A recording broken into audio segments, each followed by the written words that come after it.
Sumiksik ako sa loob ng kumot niya habang naliligo ang babaeng galing sa mataas na lipunan. Pero hindi ko inaasahan na akala niya ako ay isang walang kwentang lalaki. Na gustong dumihan siya. Kaya't inutusan niya ang mga gwardiya. Itapon niyo ang lalaki kasama ang kumot. Lalabas sana ako para magpaliwanag. Pero mabilis na hinila ng mga gwardiya ang kumot. Bigla akong nahulog mula sa kama at halos maitapon palabas. Bilisan niyo. Mabilis. Tumayo ako gamit ang kama. Pangatlong binibini. Itatapon mo ba ako? Ayaw mo na ba sa akin? Nang makita ako ni Micaela Santos, siya ay natigilan. Muntik nang itapon ang kanyang pinakamamahal. Huminga siya ng malalim. Lumapit siya sa akin habang nakatingin ako ng may pagdududa. Hinawakan niya ang aking maliit na mukha. Inikit ako ng mahigpit sa kanyang dibdib. Sinabi niya sa iba pang nasa kwarto. Nagmamadaling lumabas si Katiwalang Ramon at ang mga gwardiya. Gusto mo ba talaga akong itapon kanina? Narinig ko lahat. Hinawakan ni Micaela Santos ang aking baywang. Mainit ang kanyang pisngi. Hindi ko alam na ikaw iyong nakahiga doon 29, akala ko pala ayaw mo na sa akin. Akala ko pala ayaw mo na sa akin. Lalong hinigpitan ni Micaela Santos ang kanyang yakap. Niyakap niya ang aking baywang. Sino ang nagsabing ayaw na kita? Alam ko sa aking puso. Gusto niya akong alagaan na parang Diyos. Paano niya ako kayang iwan, kapatid? Kasalanan ko na, tama na ba? Bakit ka nandito sa kwarto ko? Alam ko kung ano ang iniisip ni Micaela Santos.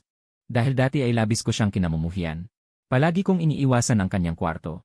Kaya naman siya ay naging sigurado na hindi ako yung lalaki sa kama. Dahil may amoy ni sanggol dito. Siyempre may mas mahalagang dahilan. Iyon ay gusto ko itong tulugan. Nakatayo lamang si Micaela Santos doon. Tinitigan niya ng mabuti ang aking mga mata. Sanggol, pwede ba akong matulog kasama mo? Sandaling natigilan si Micaela Santos. Pagkatapos ay hirap na sinabi. Bumalik ka sa sarili mong silid at matulog doon. Kung gusto ni Carlo pumunta, pwede siyang pumunta. Kung gusto niyang matulog, matutulog siya. Hindi ba yon magpapakita na wala akong dangal? Bagamat ganoon ang sinasabi niya, wala naman siyang balak na palayasin ako. Sa halip ay pumunta siya at nilock ang pinto. Sumandal ako sa aking pisngi at tumingin sa kanya. Habang sinisikap kong magmukhang kaawa-awa sa aking mukha. Pero kapag mag-isa akong natutulog, nananaginip ako ng masasama. Sa huli, wala nang magawa si Micaela Santos. Nagbitiw siya at tiningnan ako. Kumuha siya ng unan mula sa aparador at inihagis sa kama. Sa loob-loob ko, tahimik akong bumuntong hininga. Sa nakaraang buhay, hindi ko alam kung ano ang pagpapahalaga. Maling babae, maling kapatid na lalaki ang minahal ko, pagkatapos mamatay ko lang nakita si Micaela Santos na itinuturing akong kayamanan. Lumuhod ang pangatlong binibini sa harap ng aking libingan. Umiyak siya ng masakit at malakas. Buti na lang at muling nabuhay ako. Ngayon gusto ko lang magkaanak kasama ang babaeng nasa harap ko. Mabilis akong humiga ng maayos. Nang pumasok si Micaela Santos sa kama, niyakap ko siya ng mahigpit sa mga bisig ko. Maramdaman ko na agad na tumigas ang katawan ng babae. Puno ng hindi makapaniwalang damdamin. Siguradong iniisip niya, kusang loob akong yumakap sa kanya. Sa pagkakataong ito, hindi para humingi ng awa para sa ibang babae. Hindi rin para mag-away na umalis sa kanya. Nararamdaman ko ang pagtingin niya sa akin. At unti-unting lumalabo ang aking malay. Naging mahinahon ang aking paghinga. Nang hindi na mamalayan, lalo ko pang hinigpitan ang babaeng nasa aking mga bisig. Ang maliit na kamay ni Micaela Santos ay mahigpit pa rin kumakapit sa laylayan ng aking damit. Nakatitig siya sa akin ng matagal. Di nagtagal. Nagsimulang manginig ang aking katawan. Napanaginipan ko na naman ang sarili kong libing. Napangarap ko ang babaeng nabaliw para sa akin na nakaupo sa wheelchair. Punang malamig na pawis ang aking noo. Ang kanyang mga mata ay puno ng pagmamalasakit. Iniunat niya ang kanyang kamay at sinabi, "Carlo, huwag kang matakot, nandito ako." Ang halik niya ay mahinang dumapo sa sulok ng aking labi.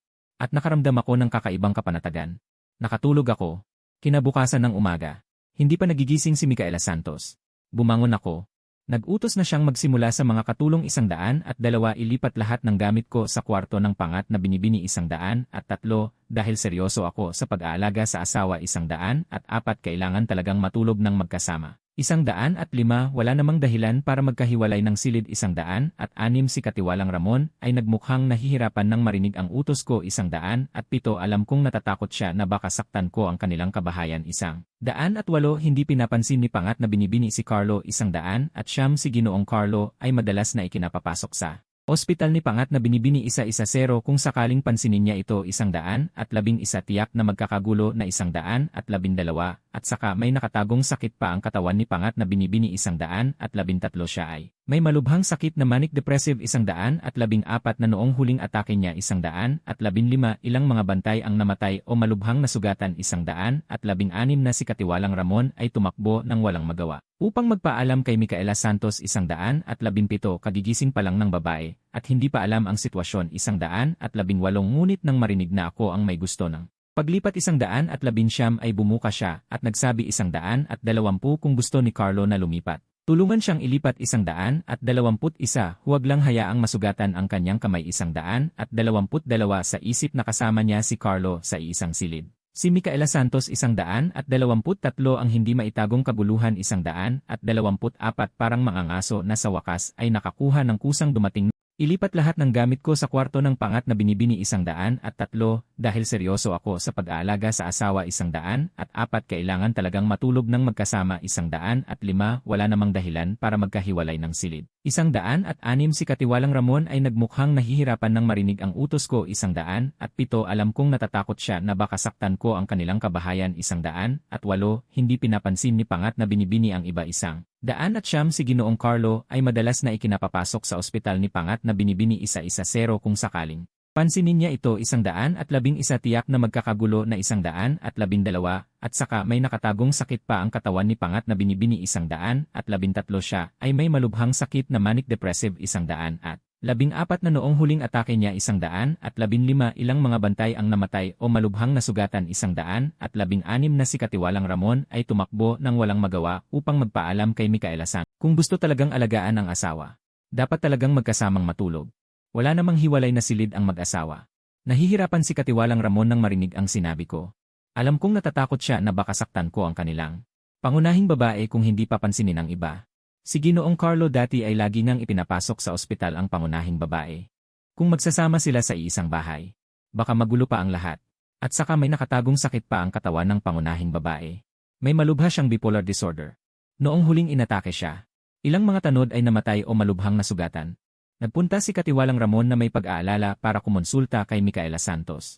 Kagigising pa lang ng babae at hindi pa alam ang sitwasyon 118 ngunit nang marinig na ako ang may gusto ng paglipat 119 ay bumuka siya at nagsabi 120 kung gusto ni Carlo na lumipat. Tulungan siyang ilipat 121, huwag lang hayaang masugatan ang kanyang kamay 122 sa isip na kasama niya si Carlo sa isang silid. Si Micaela Santos 123 ang hindi maitagong kaguluhan 124 parang mangangaso na sa wakas ay nakakuha ng kusang dumating na biktima 125 sa kanyang paningin 426 bigla akong nagbitaw ng ngunit nang marinig na ako ang may gusto ng paglipat 119 ay bumuka siya at nagsabi 120 kung gusto ni Carlo na lumipat. Tulungan siyang ilipat 121, huwag lang hayaang masugatan ang kanyang kamay 122 sa isip na kasama niya si Carlo sa isang silid. Si Micaela Santos 123 ang hindi maitagong kaguluhan 124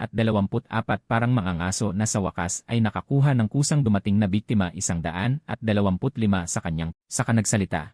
Kung gusto ni Carlo lumipat, tulungan siya. Basta huwag siyang masaktan. Sa isip na makakasama niya si Carlo, si Micaela Santos. Ang hindi maitagong kagalakan. Parang mangangaso na sa wakas ay nakatanggap ng kusang dumating na biktima.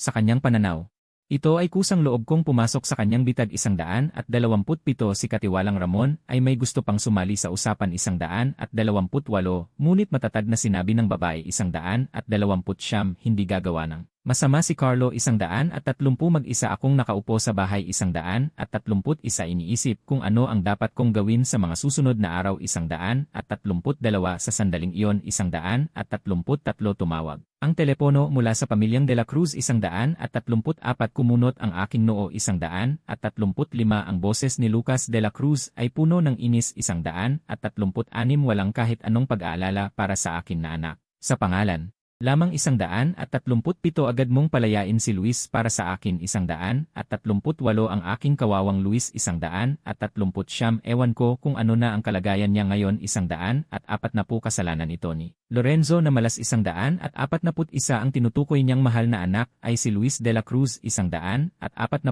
ang tagapagmana ng trono ng pamilyang De La Cruz 143 at ako ay ampon lamang ng pamilyang De La Cruz 144 maganda ang tawag na ampon 145 sa totoo lang. Mas mababa pa ang kalagayan ko kaysa sa isang katulong 146 ilang buwan na ang nakalipas 147 na bigo ang negosyo ni Lucas. De la Cruz 148 at gusto niya akong ibenta sa isang babaeng lampas 149 na hindi na makontrol ang kanyang sariling dumi 150 kapalit ng pakinabang. Ako ay dinala ni Mika. Nais pa sanang magpayo si Katiwalang Ramon.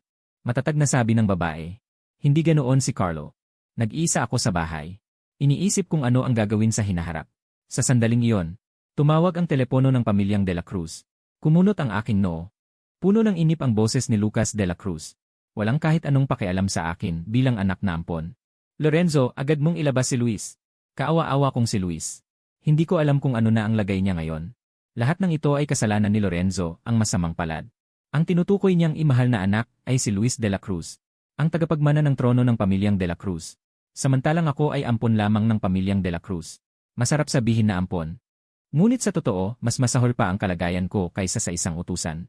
Ilang buwan lang ang nakalipas. Nabigo si Lucas De la Cruz sa kanyang negosyo. At gusto pa nga akong ipagbili sa isang babaeng mahigit 80 taong gulang, na hindi na makapigil ng ihi at dumi. Kapalit ng interes, si Micaela Santos ang nagdala sa akin pabalik sa villa sa bundok. Kung ako, ipapakita ko ang kakayahan ko. Sige lang. Sayang nga lang. Hindi ako pinapakinggan ng binibining Santos. Ano kaya ang gagawin ko? Noong nakaraang buhay, si Luis De la Cruz ang pumatay sa akin sa pamamagitan ng isang aksidente sa sasakyan. At gusto pa ninyong iligtas ko si Luis De la Cruz. Gusto ko siyang mamatay ngayon din. Mula sa kabilang linya ng telepono, narinig ko ang sigaw ni Samantha Cruz. Wala akong pakialam kahit lumuhod ka at halikan ang paa ni Micaela Santos. Kailangan mong mailabas si Luis. Lorenzo, huwag mong kalimutan. Si Luis ay hindi makauwi dahil sa'yo. Paano ko makakalimutan iyon? Si Luis De la Cruz ang nagplano niyan. Nasaktan ko na naman si Micaela Santos. Nagkunwari pa siyang tutulong sa akin para tumakas. Ngunit nahuli ako ni Micaela Santos. Galit na galit si Micaela Santos. Diretso niyang dinakip si Luis De la Cruz at ang babaeng iyon na si Jan.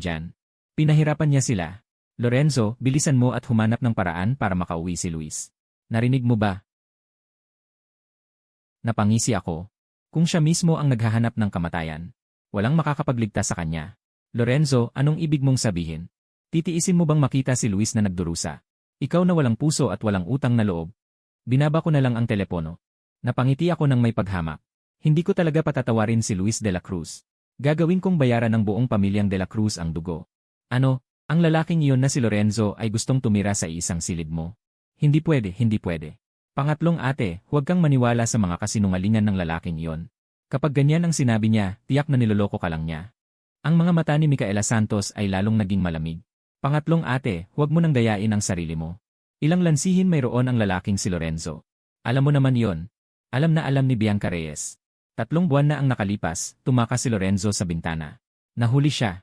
At sinugatan pa niya ang braso ni Mika gamit ang kutsilyo. At noong 1 buwan, nakahuli si Lorenzo ng daga at inilagay sa kwarto ni Mika. Sa mga buwan na nakatira ang lalaking si Lorenzo dito, si Micaela Santos ay sobrang nagpapakasasa kay Lorenzo. Kahit anong gawin ni Lorenzo para saktan siya, hindi niya hahayaan na may mga has na dumukot kahit isang daliri sa lalaking iyon. Kahit noong nakaraang pagkakataon na nagkasakit siya dahil sa inis kay Carlo. Ang unang naisip niya ay protektahan pa rin ang lalaking si Bianca Reyes. Hindi ko maintindihan. Bakit karapat-dapat si Carlo na tratuhin siya ng ganito ng pangatlong binibini? Third sister, ginagamit niya na naman ang dati niyang lansi. Ang ginagamit niya ay ang lalaking manloloko. Kapag naniwala ka na sa kanya, siguradong itatapon ka niya sa isang iglap. Ngunit si Micaela Santos ay tahimik lang na nakaupo at tumahimik. Mukhang may sasabihin pa si Bianca Reyes. Si Micaela Santos ay naghagis ng matalim na tingin. Kung magsasalita ka pa ng isang salita, pupunta ka sa Africa para maging doktor. Kahit anuman ang layunin ni Carlo, hanggat handa siyang lumapit sa akin, ibibigay ko sa kanya ang buong mundo. Pagbalik sa villa sa bundok, mag-isa akong nakaupo sa bakuran. Magulo ang isip ko. Naghintay ako buong araw ngunit wala pa ring bakas ni Mika. Hindi ko napigilan ang magtanong kay Manager Ramon. Kailan ba talaga uwi ang pangatlong binibini? Uwi ang pangatlong binibini kapag natapos na ang trabaho. Nang marinig ang malabong sagot, tiningnan ko ang mga bodyguard sa labas ng villa. Ang kakaunting tao na ito ay hindi sapat para pigilan ako. Kung gusto ko, kaya kong umalis anumang oras tulad noong nakaraang buhay. Hindi ako nangahas umalis, dahil natatakot ako na kapag umalis ako, si Micaela Santos ay sasaktan ang pamilya ni De la Cruz. Pero sa totoo lang, base sa kakayahan ko, ang 10 bodyguard na ito ay hindi kayang pantayan ang lakas ko. Tinitigan ko ang direksyon ng pintuan sa loob ng ilang segundo. Isang Bentley ang dahan-dahang pumasok. Ang pamilyar na magandang anyo ay lumabas mula sa sasakyan. Agad akong ngumiti ng malapad. Mabilis akong lumapit sa kanya. Nakauwi ka na. Hindi naghintay ng reaksyon si Micaela Santos. Marahang inikutan ng aking braso ang kanyang baywang. Palihim akong tumingin pababa. Napansin kong namula ang kanyang pisngi. Muli akong niyakap ni Carlo. At siya pa ang kusang gumawa. Ito ay nagpaalala sa kanya ng nangyari noong gabing iyon. Noong gabing iyon, nang bumalik si Micaela Santos sa kwarto. Ako ay nakadapa sa isang bangungot. Ang panaginip ay isang maulan na araw na may kidlat at kulog. Sa malamig na sementeryo, si Micaela Santos ay lumuhod ng masakit sa harap ng aking lapida. Sa panaginip, malaking takot ang pumaligid sa akin. Hindi ko alam. Si Micaela Santos ay nakatayo sa tabi ng kama at nakatingin sa akin. Ang tingin ay malamig at matalas. Nanginginig ang kanyang mga daliri. Ngiti ng may pait sa kanyang mga labi. Bigla akong nagising sa takot. Pagmulat ng aking mga mata ay nakita ko si Micaela Santos. Hindi na ako nag-isip pa, niyakap ko siya sa aking mga bisig. Parang hinawakan ko siya ng mahigpit, tulad ng isang lubid na magliligtas sa akin. Agad na nanigas ang katawan ni Micaela Santos. Marahan niya akong niyakap pabalik. Nagkaroon ka ba ng bangungot? Napakasinding bangungot. Mika, huwag mo akong iwan. Carlo, huwag kang matakot. Kahit isakripisyo ko ang lahat. Protektahan kita. Hinding-hindi kita iiwan. Marahang tinapik ni Micaela Santos ang aking likod. Pinapakalma ako. Pagkatapos ay inayos niya ang aking kumot. Nagkunwari akong kaawa-awa, tinititigan siya. Natatakot akong matulog ng mag-isa. Sa ganon, kukunin kita ng isang psychologist bukas. Bigla akong nawalan ng masabi. Bakit hindi na lang ako yakapin mo habang natutulog?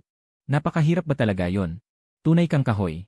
Nang makita niya ang aking inis na mukha, hindi alam ni Micaela Santos kung ano ang mali sa kanyang sinabi. Marahan niyang sinabi, kukwentuhan na lang kita. Sasamahan kita sandali, okay lang ba? Kumuha siya ng libro sa bookshelf. Sa simula ay normal pa. Mga kwentong may aral. Pero hindi ko alam kung kailan. Nagbago ang estilo ng kwento. Noong unang panahon may isang inosenteng iskolar. Walang alam sa kasamaan ng mundo. Hindi nakinig sa payo ng kanyang asawa. Sa huli, ninakaw ng isang fox spirit ang kanyang mga binti. Wala na akong masabi. Saan galing ang kwentong yan? Naiintindihan ko na. Si Micaela Santos ito, sinadya niya. Gusto lang niyang pigilan ang pagtakas ko bago pa man ito magsimula. Gusto niyang ipaalam sa akin. Huwag mong isiping umalis. Hindi kailanman. Kung hindi susunod, kailangan mong putulin ang mga paa. Hindi na makikinig. Hindi na makikinig. Matutulog na ako, kung patuloy akong makakarinig ng ganitong kwento, baka magkaroon ako ng trauma. Hinatak ko ang kumot at tinakpan ang ulo ko. Kung patuloy akong makakarinig ng ganitong kwento, baka magkaroon ako ng trauma. Kinabukasan, nakaupo ako sa sala na walang magawa. Habang nag-iisip ng kung ano-ano, biglang may nagsalita. Kuya, sa wakas ay nakita na kita. Tumingin ako. Si Luis de la Cruz ay sumugod sa villa. Diretso sa akin tumakbo. Tiningnan ko siyang papalapit. Biglang naging malamig ang aking tingin. Sa wakas ay nagkita na tayo. Biglang hinawakan ni Luis de la Cruz ang kamay ko. At nagsimulang magreklamo ng kanyang mga sama ng loob. Dati kitang tinulungang makatakas. Pero nahuli ako ng mga tao ng pangatlong binibini. At ikinulong sa piitan. Si Micaela Santos ay isang demonyo.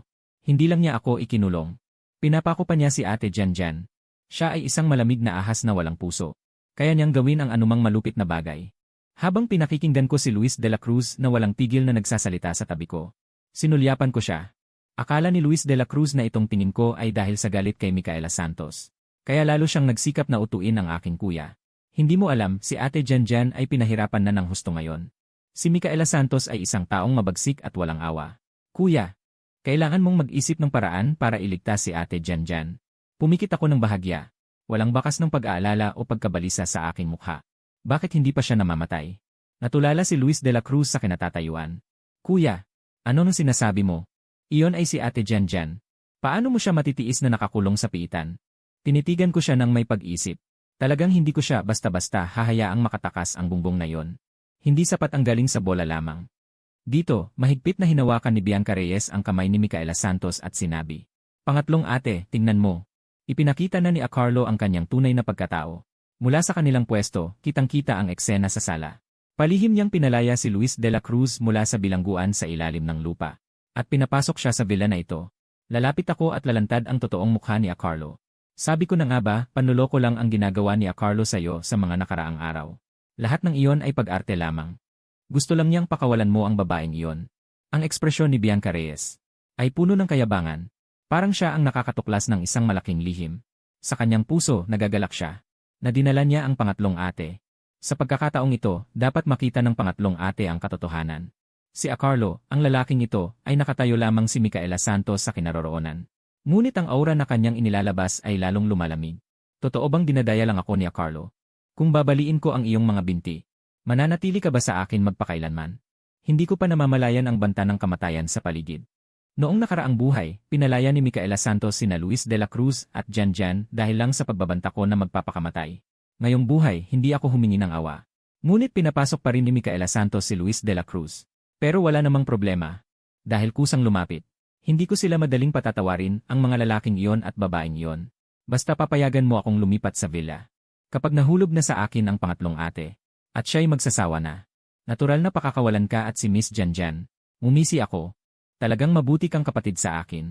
Nag-arte si Luis de la Cruz na parang handang magsakripisyo. Para sa iyong kinabukasan, kuya. Ano ba itong hirap na dinaranas ko? Basta makakalayo ka kasama si ate Jan. Kusa akong mananatili rito. Para sa'yo, titiisin ko lahat ng sakit. Sa ikalawang palapag ng pasilyo, lalong naging malamig ang anyo ni Micaela Santos.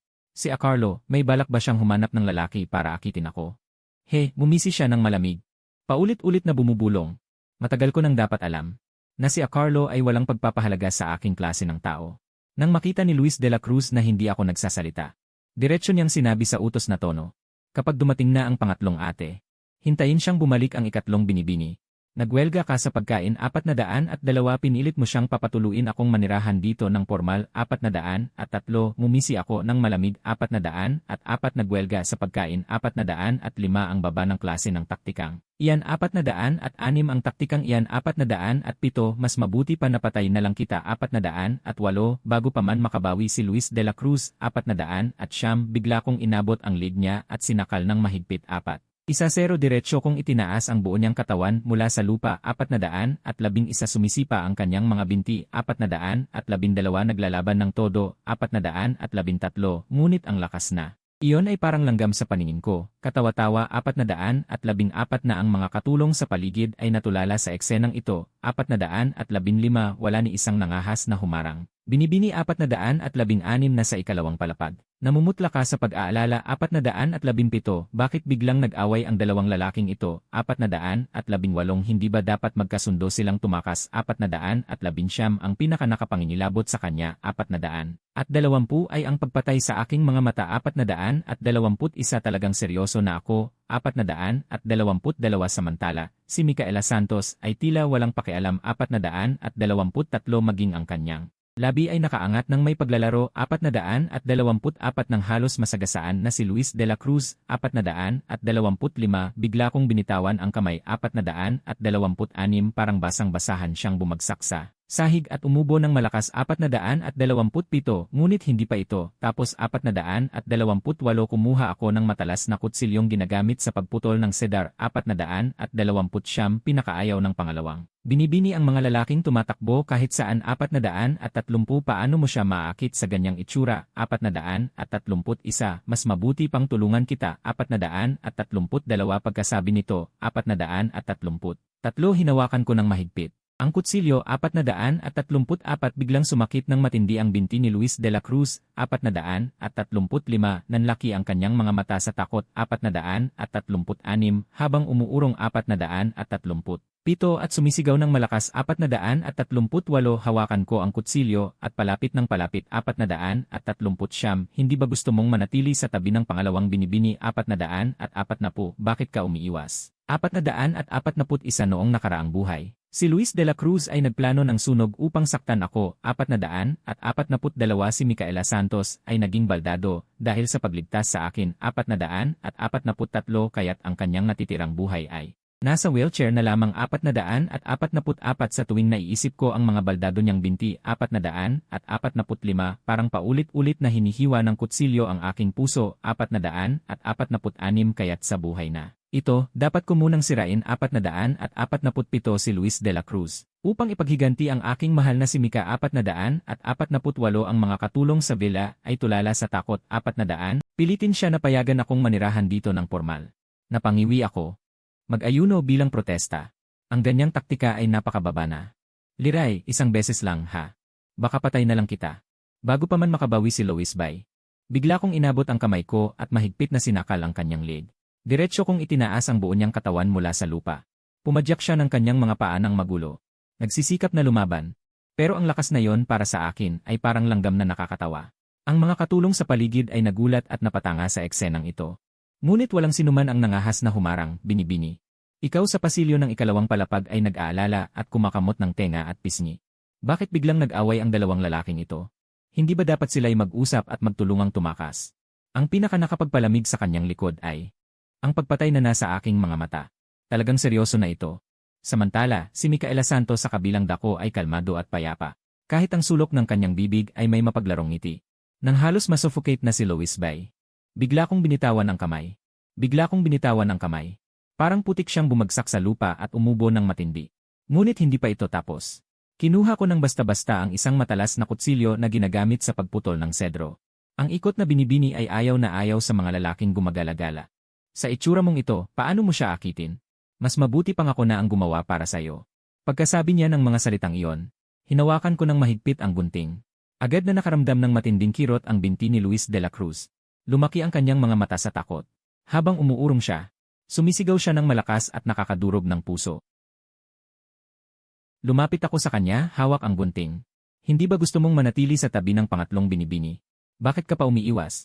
Noong nakaraang buhay, si Luis de la Cruz ang nagplano ng sunog para saktan ako. Si Micaela Santos ay napilayan dahil sinubukan niyang iligtas ako. Kaya't ang natitira na lang sa kanya ay ang pag-upo sa wheelchair. Sa tuwing naiisip ko ang mga binti niyang hindi na kumikilos. Parang may matalas na kutsilyo na paulit-ulit na humahagi sa puso ko. Kaya't sa buhay na ito, ako na ang mauuna. Gagawin kong baldado si Luis de la Cruz para maipaghiganti ko ang aking mahal na si Mica.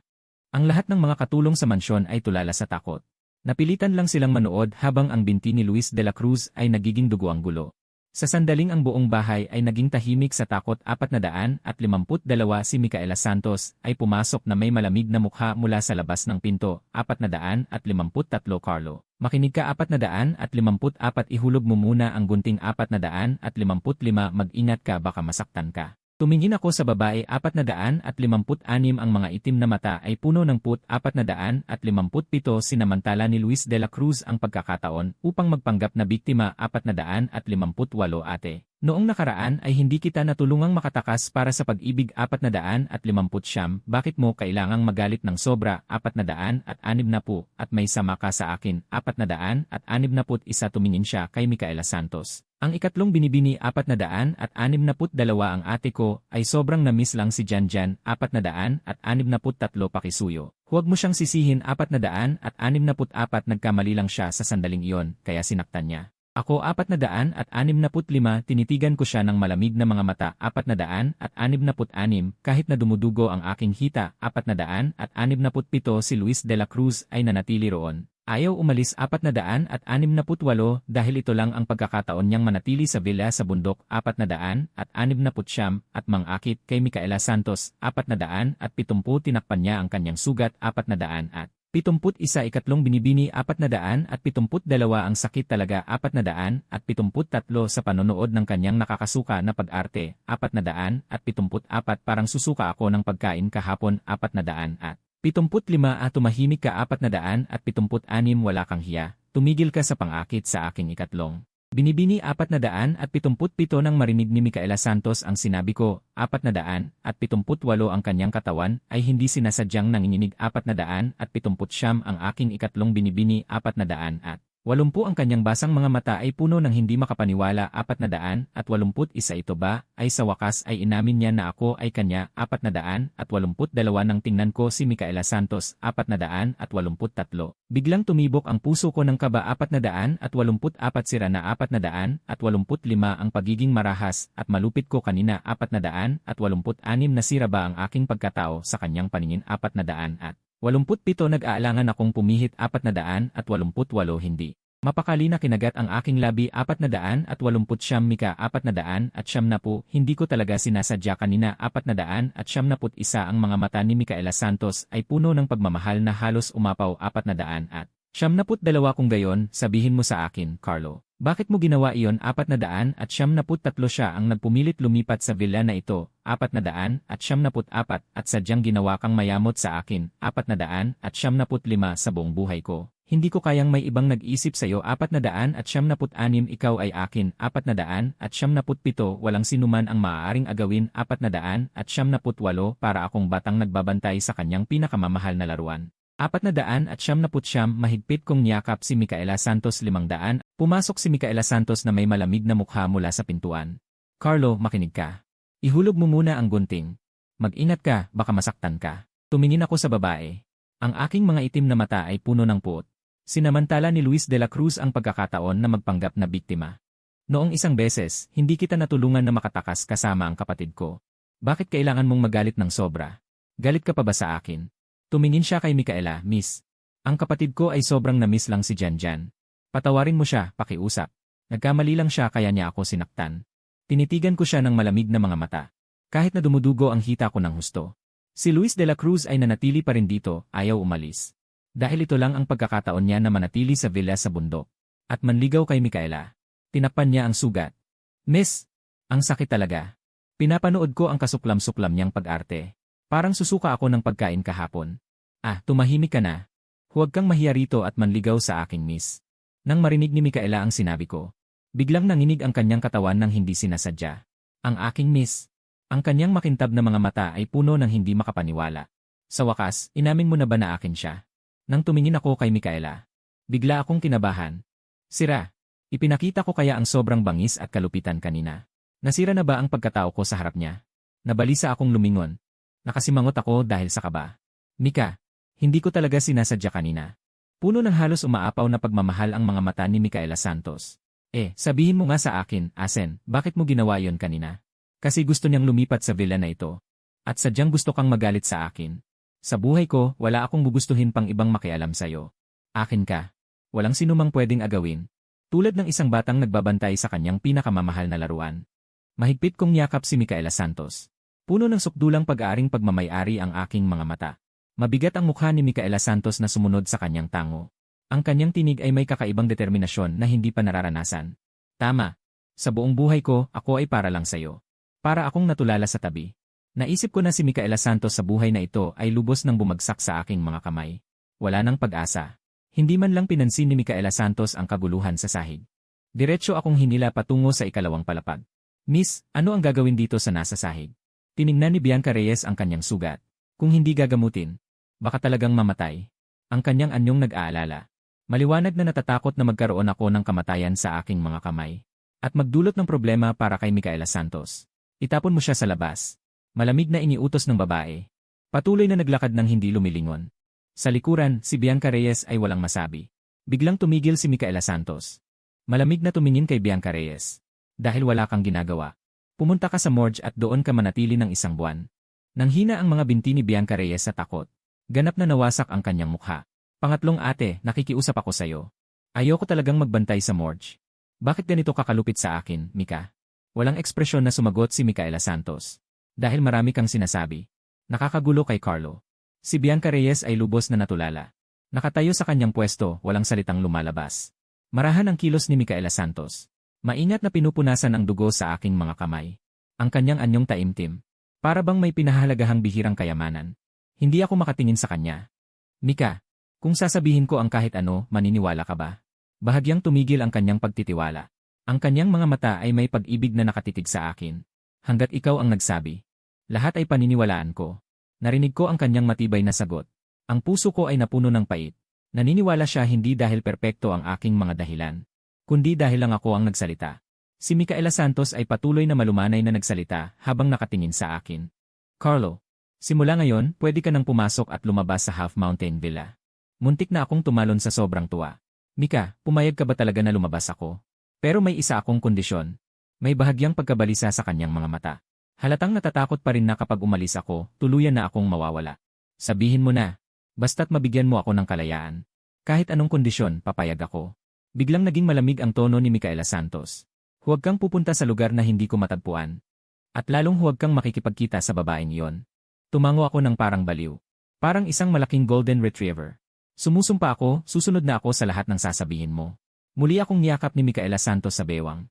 Carlo, ito na ang huling lakas ng loob na kaya kong ipakita. Pakiusap ko lang talaga. Huwag mo nang subukang tumakas mula sa akin. Ang kanyang mahinang itsura ay nakakadurog ng puso ko. Marahan kong hinimas ang likod ng kanyang ulo. Hindi na ako tatakas. Mananatili ako sa tabi ni Mika sa buong buhay ko. Hinayaan ko si Micaela Santos na isandalang ulo sa balikat ko para humingi ng aliw. Carlo, maging masunurin ka sana sa susunod. Ibibigay ko ang lahat ng pinakamagandang bagay sa mundo para sa'yo. Basta't manatili ka lang sa tabi ko. Tahimik siyang nagmakaawa. Hindi na ito ang unang beses na hiniling niya akong maging masunurin. Puro plano sa isip ko kung paano patayin ang babaeng iyon. Pero naalala ko ang hiniling ni Micaela Santos na huwag akong makipagkita sa babaeng iyon. Kaya't pansamantala ko munang itinigil. Kahit na hindi ko muna aksyonan ang babaeng iyon. Pero ang mabait kong kapatid, hindi ko talaga siya pababayaan. Sa sandaling iyon, tumawag si Lucas de la Cruz, ang murang ama. Lorenzo, pumunta ka agad sa ospital ngayon din. Bakit ako pupunta sa ospital? May maglilibing na ba sa akin? Galit na galit si Lucas de la Cruz sa kabilang linya. Ganyan ka ba makipag-usap sa iyong ama? Ako ang tunay mong ama. Tingnan mo kung gaano mo nasaktan si Carlo. Inuutusan kita, pumunta ka rito ngayon din. Lumuhod ka at humingi ng tawad. Hindi ko napigilan ang mapangiwi. Iniisip pa rin niya na ako pa rin ang dating mahina niyang kontrolado. Pero dahil siya mismo ang lumapit, ito ay isang magandang pagkakataon para ako mismo ang humarap sa mga bungbong na iyon. Dahil sobrang lala ng pinsala ni Luis. Bilang nakatatandang kapatid, nararapat lamang na bigyan ko siya ng isang malaking regalo. Hanggat hindi pa siya tuluyang napilayan. Ayos lang sa akin na siya mismo ang itapon sa impyerno. Matapos ibaba ang tawag, tumingin ako kay Micaela. At sinabi sa kanya, balak kong pumunta sa ospital ng isang beses. Bigla siyang kinabahan at sinuri ako ng tingin. Bakit pupunta sa ganoong lugar ng walang dahilan? May sakit ka ba? Nasaktan ka ba? Umiling ako. Ipinapahiwatig na wala akong problema. Pero may kailangan lang sa pamilyang De La Cruz. Pilit akong pinapunta roon. Lalong naging malamig ang kanyang mukha. Dahil alam na alam niya. Sa mga nakaraang taon, hindi ako itinuring ng pamilyang De La Cruz bilang tao. Malamig na paalala ni Micaela. Ang mga ganoong klaseng tao ay hindi karapat-dapat. Nasayangin mo ang oras mo sa pagpunta roon. Kinurot ko ang maliit na mukha ng babae. At matatag na sinabi sa kanya. Ngayong alam ko na. Hindi na ako muling gagamitin ng mga taong iyon. Sa pagkakataong ito, voluntaryo akong pumunta sa ospital. Siyempre para mismo kong makita ang mga clone na yon. Nang makita ni Micaela na matatag ang desisyon ko, hindi na siya humadlang. Ngunit hindi siya mapakali kaya hinawakan niya ang kamay ko at sinabing sasamahan ako. Sa kanyang isip, lagi siyang natatakot na ako ang maloko o maapi. Sa kanyang paningin, ang pamilyang De La Cruz ay parang mga lobo at tigre na kumakain ng tao nang hindi naglalabas ng buto. Natatakot siyang mahulog ako sa lungga ng mga lobo. Pero sa lalong madaling panahon, gagawin kong maintindihan ni Mika sa pamamagitan ng mga aksyon, na ang mga alalahaning ito ay wala sa lugar. Ang kasalukuyan kong ako ay hindi basta-basta na lang. Nang ang marangyang itim na Bentley ay dumaan sa isang magarbong tindahan ng bulaklak, inutusan ko ang driver na huminto, at mag-isa akong bumaba.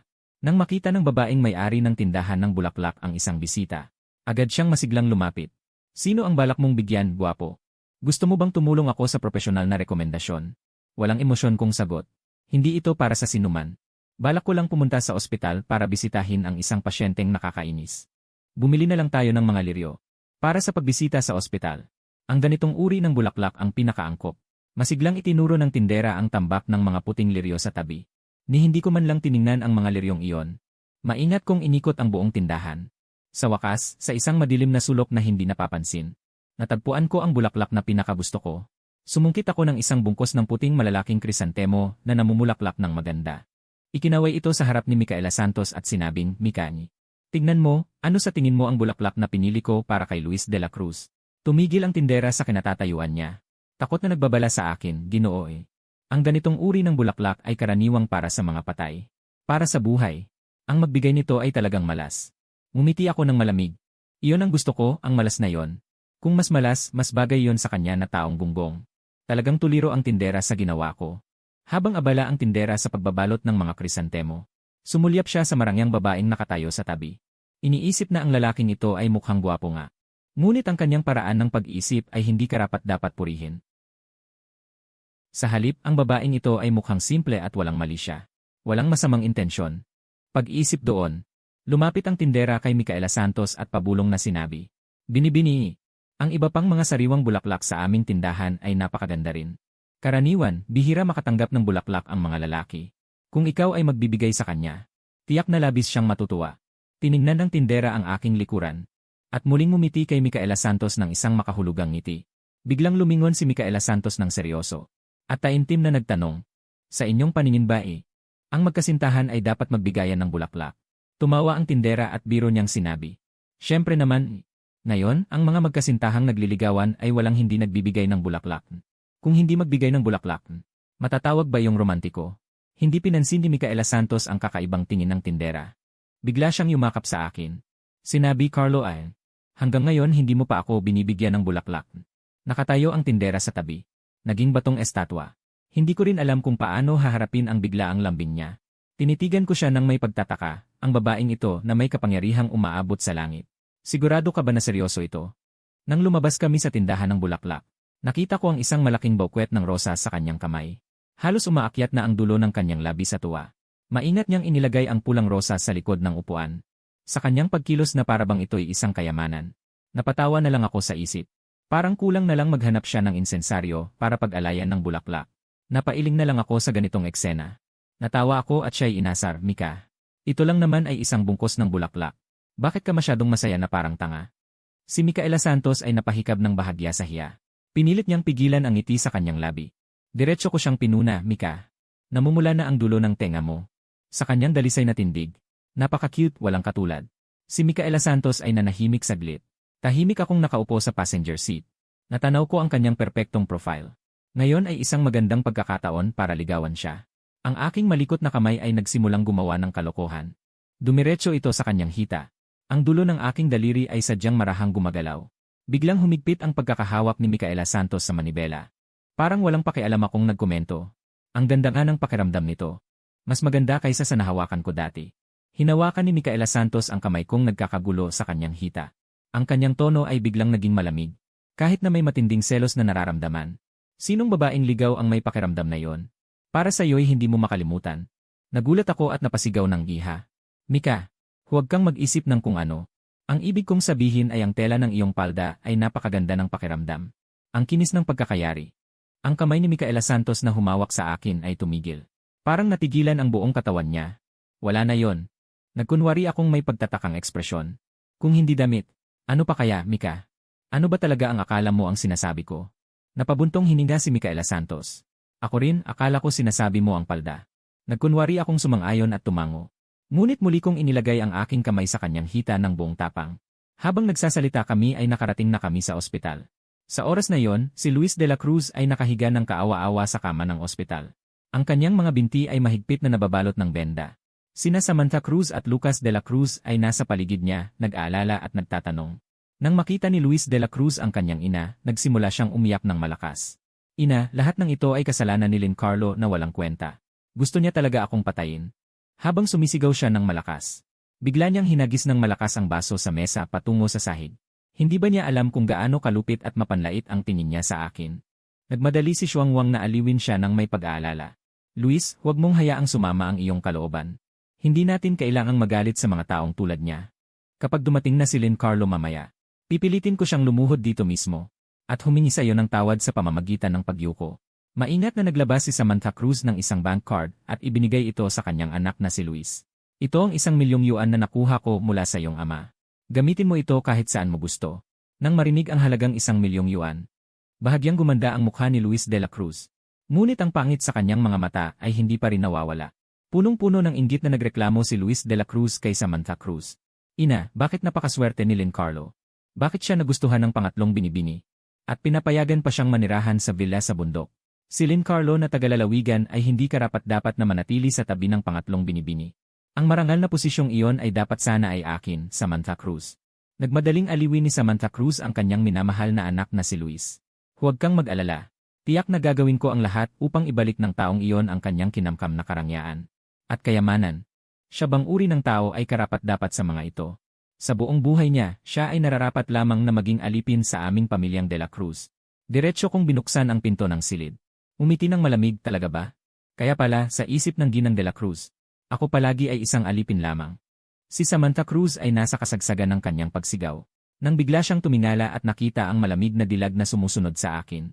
Siya ay natakot hanggang sa mawala ang kanyang kaluluwa. At biglang natahimik. Ang kanyang matandang mukha ay nagpilit ng isang napaka-awkward na peking ngiti. Ah, Carlo. Sa wakas ay dumating ka na. Halika, umupo ka. Natatakot siyang tumingin kay Micaela Santos. Pangatlong binibini. Umupo ka na rin. Agad akong nagkunwaring hindi makapaniwala. Hindi ko inakala na sa iyong puso ay itinuturing mo akong alipin. Nang marinig ko ang mga salitang ito, talagang nalungkot ako. Si Samantha Cruz ay natakot at umurong ang lig.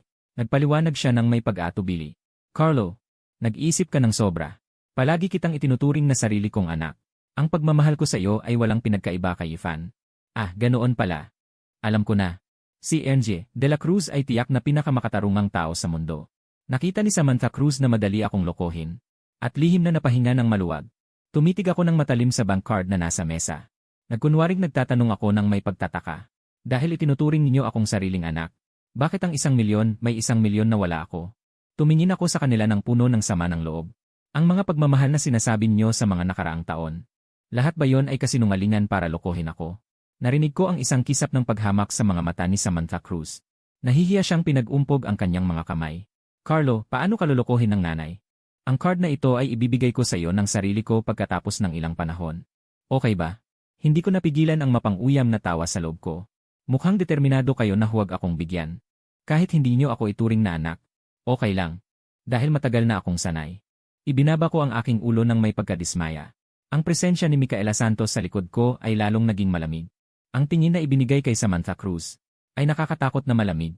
Nakita ito ni Luis de la Cruz. At agad na hinawakan ng mahigpit ang bank card. Luis, bitawan mo. Si Samantha Cruz ay natakot sa titig ni Micaela Santos, nanginginig ang buong katawan. Pinilit niyang agawin ang bank card mula kay Luis de la Cruz. Inabot niya ito sa akin. Carlo, hindi ka talaga niloko ng nanay. Dahil lang sa galit kay Luis de la Cruz. Kaya naisip kong ibigay muna sa kanya. Dahil gusto mo na ngayon, ibibigay na ng nanay sa iyo ang ganitong pag-arte. Sawa na ako sa ganitong eksena. Tuwing nasa harap ng ibang tao, palagi siyang magaling magpanggap na isang mabuting anak. Pero kapag nakauwi na sa pamilyang de la Cruz, at nakapagsarado na ng pinto, hindi niya ako itinuring na isang buhay na tao. Diretso kong iniunat ang kamay ko, at walang emosyong tinanggap ang manipis na bank card. Nakakatawa. Sabi niya para sa daliri ko raw ito. Pero mahigpit pa rin siyang kumakapit sa gilid ng card. Ayaw bitawan. Halos may butas na ang card sa tingin ni Samantha Cruz. Salamat sa kabutihang loob ni Ginang de la Cruz. Harap-harapan kong inilagay ang card sa aking bulsa. Ang 1,000,000 ito ay sapat na para masaktan ang pamilyang de la Cruz ng matagal. Gusto ko lang makita ang mukha ni Samantha Cruz at Luis de la Cruz. Na parang may inilunok na langaw na hindi mailuwa. At totoo nga. Nakahiga si Luis de la Cruz sa kama. Nanginginig sa galit. Mahigpit na hinawakan ang dulo ng kumot. Dali kong kinuha ang medical report sa tabi. Sayang. Masyadong mabilis siyang naospital. Kaya hindi tuluyang naging baldado. Nang makita ang salitang minor injury sa report, hindi ko mapigilang makaramdam ng pagkabigo. Napakadali lang nang nangyari sa kanya. Ay, gaano ba talaga kalala ang sugat ni Luis? Kailangan ba niyang humiga sa kama habang buhay? Sinadya kong lumapit para mag-alala. Biglang naging kulay atay ang mukha ni Luis de la Cruz. Hindi niya inaasahan na ako ang may kasalanan. Ay magkakaroon pa ng mukha na lumapit at magtanong. Ito ay parang pagwiwisik ng asin sa kanyang sugat. Gusto ko talaga siyang patayin sa inis. Sa isip niya ngayon, kapag umalis na si Micaela Santos, gagamitin ko ang lahat ng paraan para pahirapan si Lorenzo ng walang katapusan. Tingnan mo, kuya ay naghanap ng maraming lugar para pumili ng bulaklak para sa'yo. Dapat mong pahalagahan ito. Nang makita ni Luis de la Cruz ang mga puting krisantemo, namutla ang kanyang mukha. Tumatawa ako sa loob. Dahil kung paano nila ako tinrato dati. Ngayon ay wala akong hindi kayang gawin. Ikaw, ang tapang mong magbigay ng ganitong bulaklak. Si Luis de la Cruz ay nanlilisik ang mga mata. Ngunit dahil nasa harapan si Micaela Santos, kahit isang ihi ay hindi makagawa. Lumapit si Micaela Santos. Ang tingin ay biglang bumagsak kay Luis de la Cruz. Ang lamig ng kanyang tinig ay nakapanindig balahibo. Ang bulaklak na binili mismo ni Carlo. Hindi mo ba ito gusto? Iyon ang bagong damit na espesyal na pinili ni Carlo para sa'yo. Bakit wala kang karapatang hindi ito gusto? Namutla si Samantha Cruz sa takot. Dali-daling lumabas upang sumabat. Walang ganoon. Gustong-gusto mo ito talaga.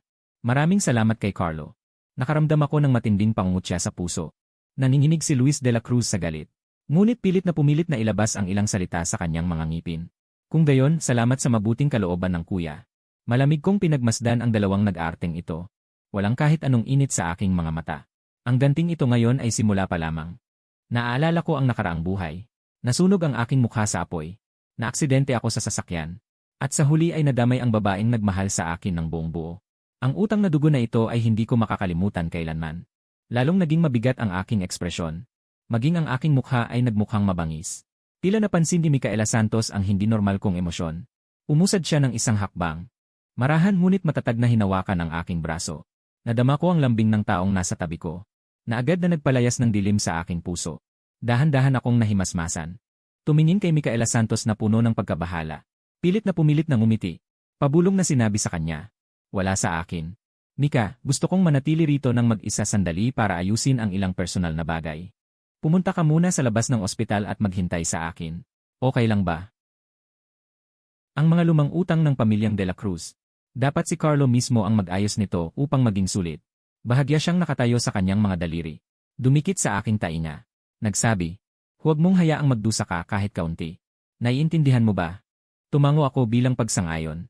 Hanggang sa mawala si Micaela sa pintuan 752 sa loob ng Silid Hospital 753 kami na lang ang 754 gabi na 755 sa wakas ay tuluyan. Nang nabiyak ang peking maskara 756 madaling araw 757 ikaw na probinsyano. Ibalik mo na agad ang bank card kay Luis 758 iyong kay Luis yan 750 karapat dapat ka bang magkaroon ng perang iyan. Puta 760 huwag kang magalit ha 761 tiwalang sinadya ng kuya ko na agawin yan. Kuya 762 huwag kang magduda 763 kapag natapos na ni tatay ang malaking negosyo na ito 764 tiyak. Nabibigyan ka rin niya ng baon 765 may tono siyang nagbibigay na parang maluwag sa kalooban 766 hindi ko napigilang matawa sa harapan niya 767 ang galing ng pag-arte ng mabuti kong kapatid. 10 taon na rin ganoon 768 talagang nakakabilib 769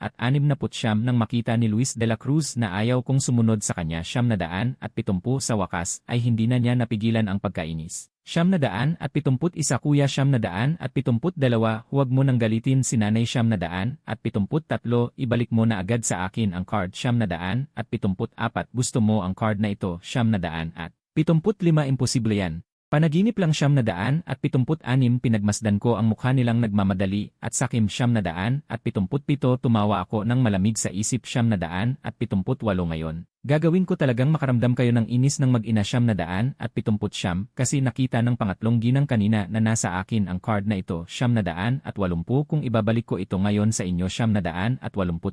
Paano kung itanong ng pangatlong ginang kung saan napunta ang card 782 paano ko iyon ipapaliwanag 783 nang marinig ito ni Xiangman. Hindi siya makapagsalita ng matagal 784 kaya napilitan siyang lunukin ang kanyang galit 785 hinayaan na lang niya akong manalo sa pagkakataong ito 786 napilitan siyang mag-iba ng usapan 787 patuloy siyang sumigaw sa akin ng may galit. 788 ang sugat sa binti ni Carlo ay kasalanan mo lahat 789 ikaw na walang utang na loob na maliit na demonyo 770 naglakas loob kang saktan ang aking pinakamamahal na anak 791 tamad akong tumingin sa mukha niyang nakakapangilabot 772 binatak ko lang ng walang pakialam ang lalaki sa kama. Si Luis 773 hindi ba gusto mong manatili sa Villa Half Mountain ng tuluyan 774 nanginginig sa galit si Luis de la Cruz 775 kung tinutulungan mo naman ako 776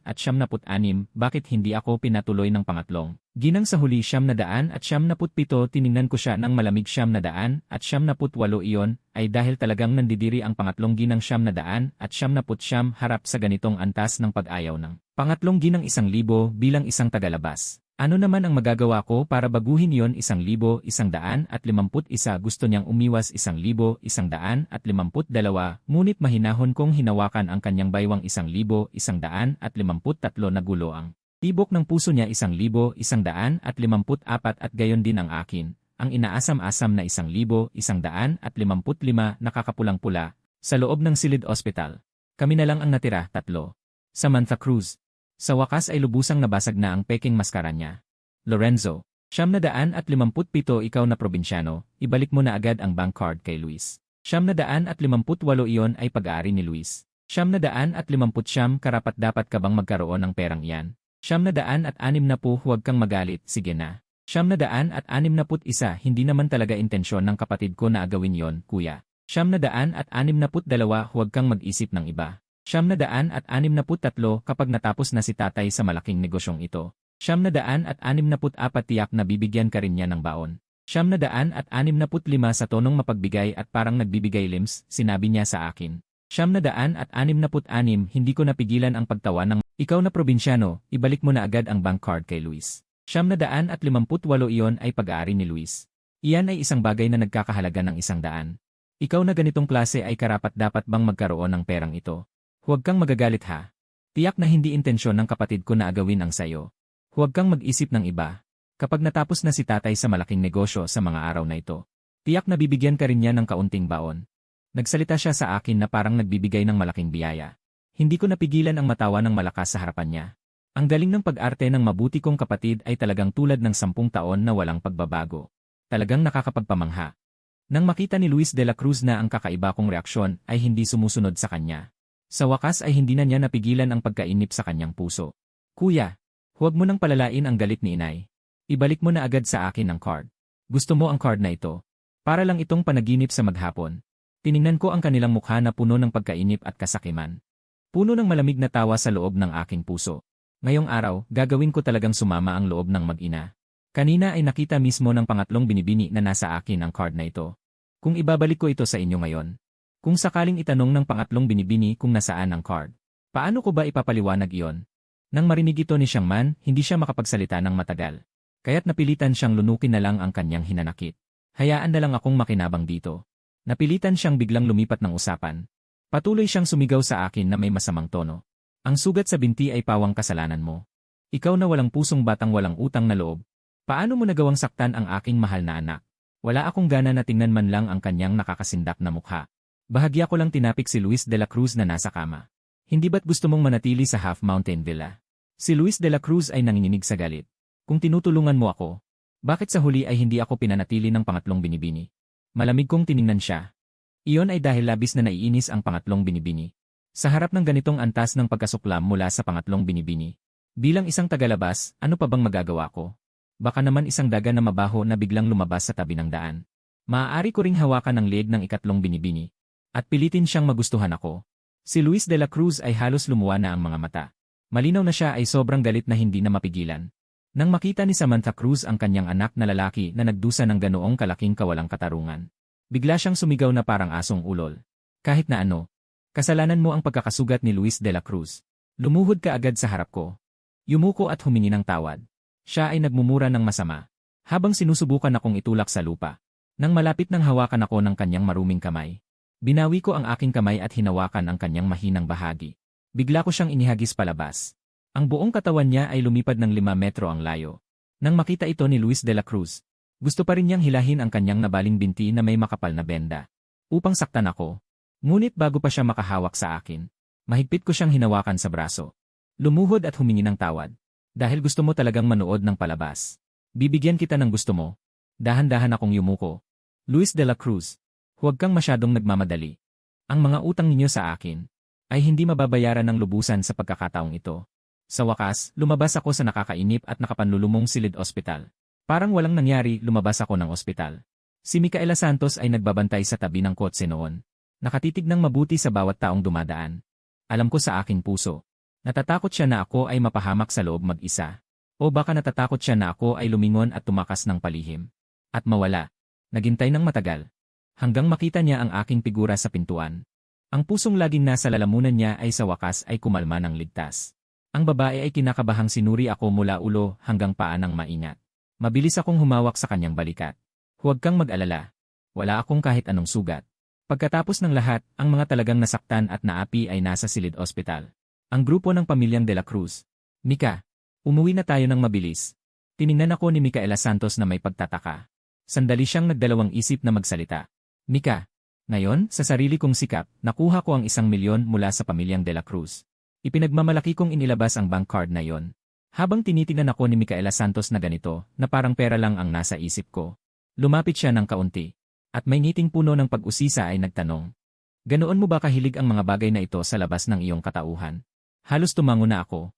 Sapagkat sino ba ang ayaw sa mas maraming pera? Siyempre, ito ay parang pagpili ng general ni Hanksin. Mas marami, mas maganda. Pero bigla kong binago ang isip ko. Ang diretsyo ang pag-amin ay masyadong walang klase. Kaya mabilis kong pinisil ang labi ko. At nagpa siyang gumamit ng mas magandang dahilan. Hindi naman talaga ako sakim sa pera. Gusto ko lang bigyan ang mga walang tahanang pera na ito ng isang mainit na tahanan. Seryoso akong tumitig sa kanya. Hindi napigilan ni Micaela Santos na matawa. Talagang seryoso siyang nag-isip ang lalaking ito. Dahil mahal ni Carlo ang pera.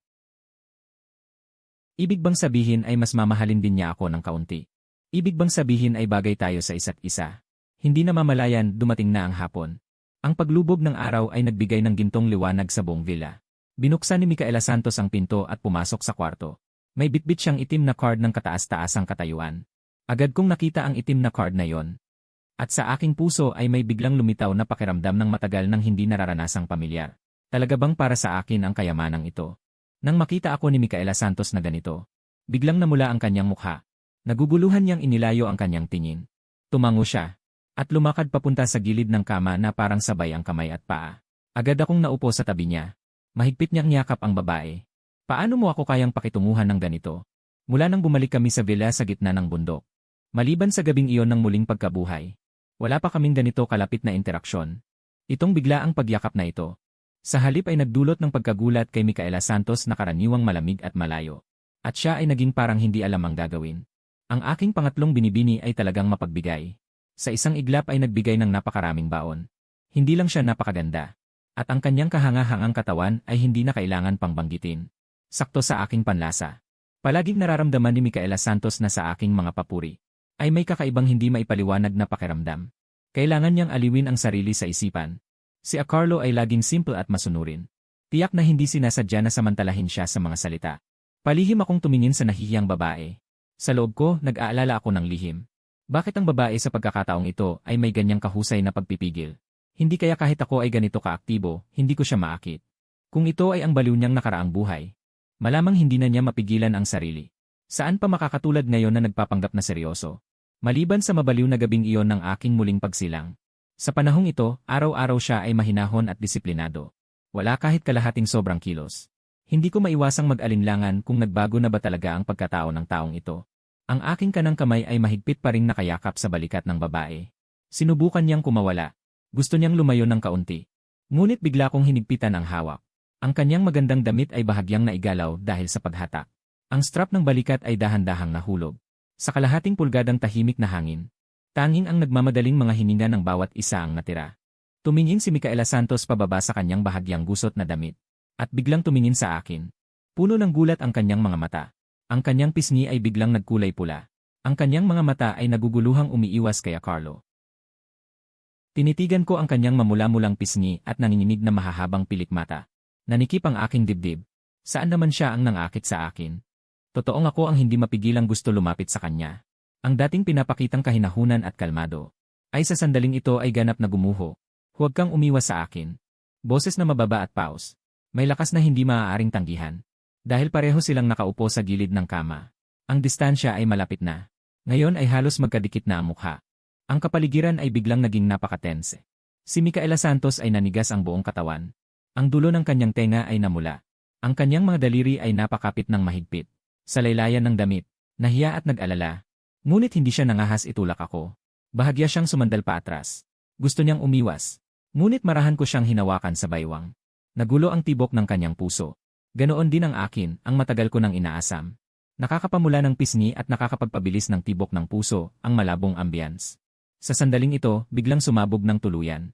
Ang ganitong inaasam na pakiramdam ay labis na nakakalibog. Parang lahat ng selula ng aking katawan ay sumisigaw sa tuwa. Nakatitig ako ng may pagkahumaling sa napakalapit. Na si Micaela na ang pisngi ay bahagyang namumula. Ang kanyang mga mata ay malumanay ngunit may pag-aalangan. Bahagya akong yumuko. Unti-unting lumalapit sa kanya. Handa akong halikan siya. Ngunit isang segundo bago magdikit ang aming mga labi. Nagulat si Micaela at hinatak ang kumot. Inilagay ito sa pagitan namin. Ang kanyang boses ay may kakaibang tono. Carlo. Matulog ka na.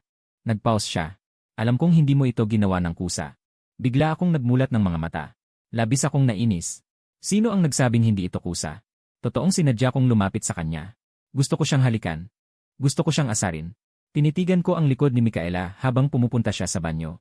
Ang aking mga mata ay puno ng pagkabigo at pagtutol dahil sa pagkatalo sa pangakit. Pinaghandaan ko ng husto ito. Pero muli niya akong itinulak palayo. Para akong sasabog sa inis. Pumasok si Micaela sa banyo. Tumingin siya sa kanyang pisnging mainit at bahagyang gusot na damit. Bahagya siyang sumimangot. Malapit lang si Carlo sa akin. Ngunit ang aking puso ay nagulo ng ganito. Wala akong depensa laban kay Carlo. Kahit noong siya ay malamig sa akin. Ako ay mahigpit na naakit sa kanya. Ngayong pusong-puso na siya sa akin. Naalala ni Micaela ang sandaling iyon. Ang kanyang pulang labi ay natural na ngumiti. Nang lumabas muli sa banyo, bumalik siya sa dati niyang malamig na anyo. Kakasok pa lang niya sa kumot. Agad akong umikot at inabot ang kamay. Mahigpit ko siyang niyakap. Ang aking dibdib ay dumikit sa kanyang likod. Ang braso ay natural na pumulupot sa kanyang baywang. Hindi ko alam kung kailan nagsimula.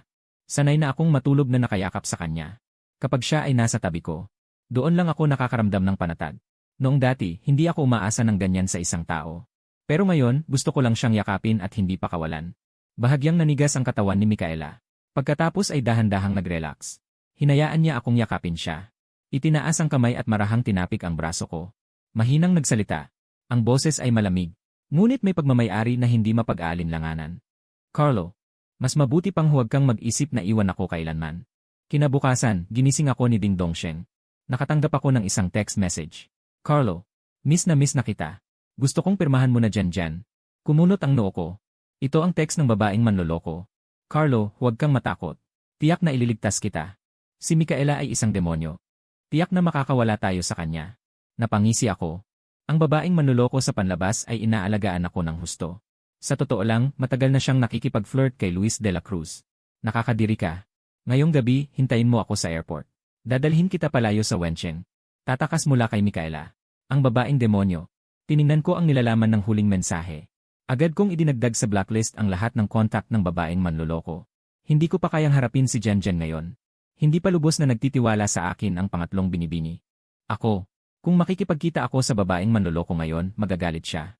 Ayoko nang bigin pa si Micaela. Tinawagan ko si Micaela. Gustong-gusto kong marinig ang boses niya.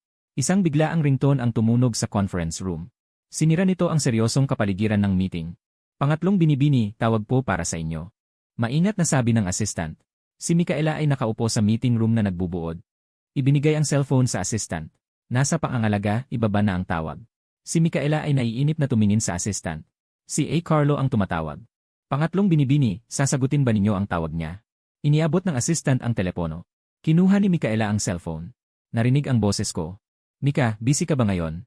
Hindi ka ba nag-istorbo? Hindi busy. Walang ibang tao ba sa paligid mo? Sinadya kong tanong ng bahagyang mahina. Narinig ni Micaela ang mapangakit kong boses. Tumawa siya at walang tao. Mga miyembro ng lupo ng Zhongwei. Hindi ba kami tao? Nang marinig na wala siyang kasama. Mas lumuwag ang loob ko. Miss na kita ngayon. Bibili ako ng bagong damit para sa'yo sa mall ngayon.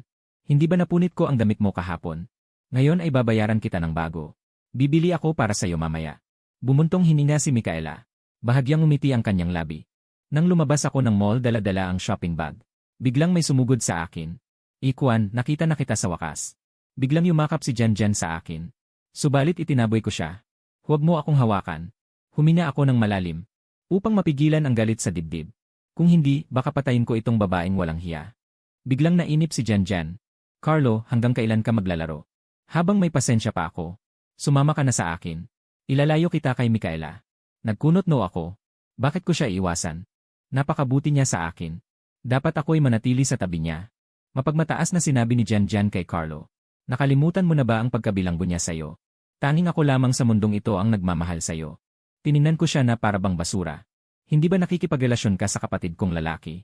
Lumayo ka sa akin. Sa pagtingin ko sa'yo. Naiinis ako. Nataranta ang babaeng manloloko. Walang nangyari sa amin ni Ibay.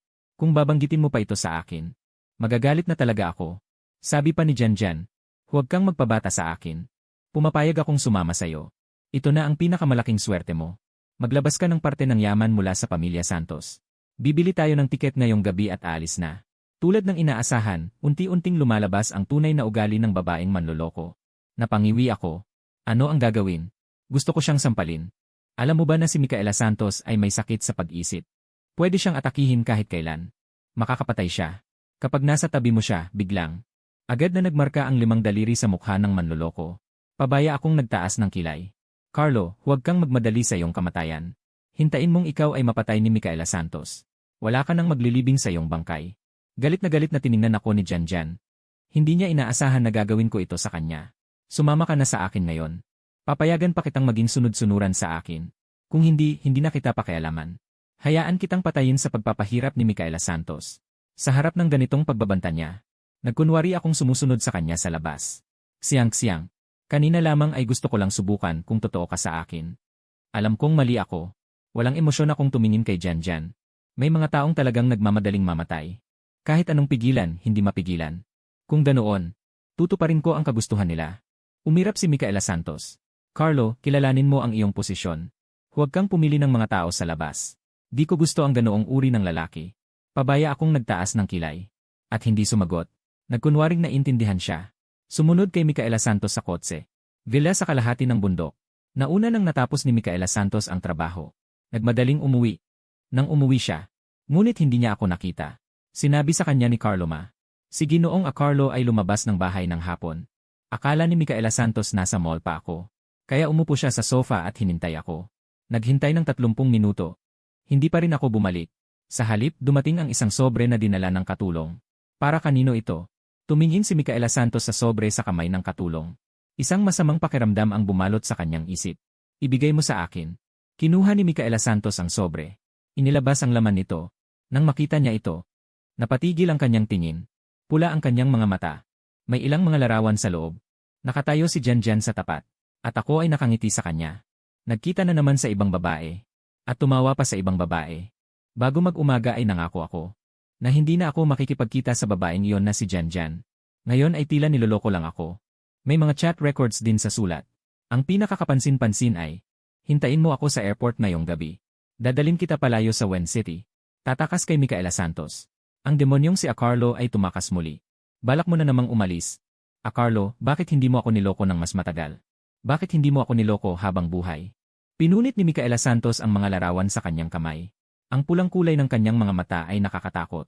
Bigla siyang dumugo ng malakas. Pumunta sa airport at hulihin siya.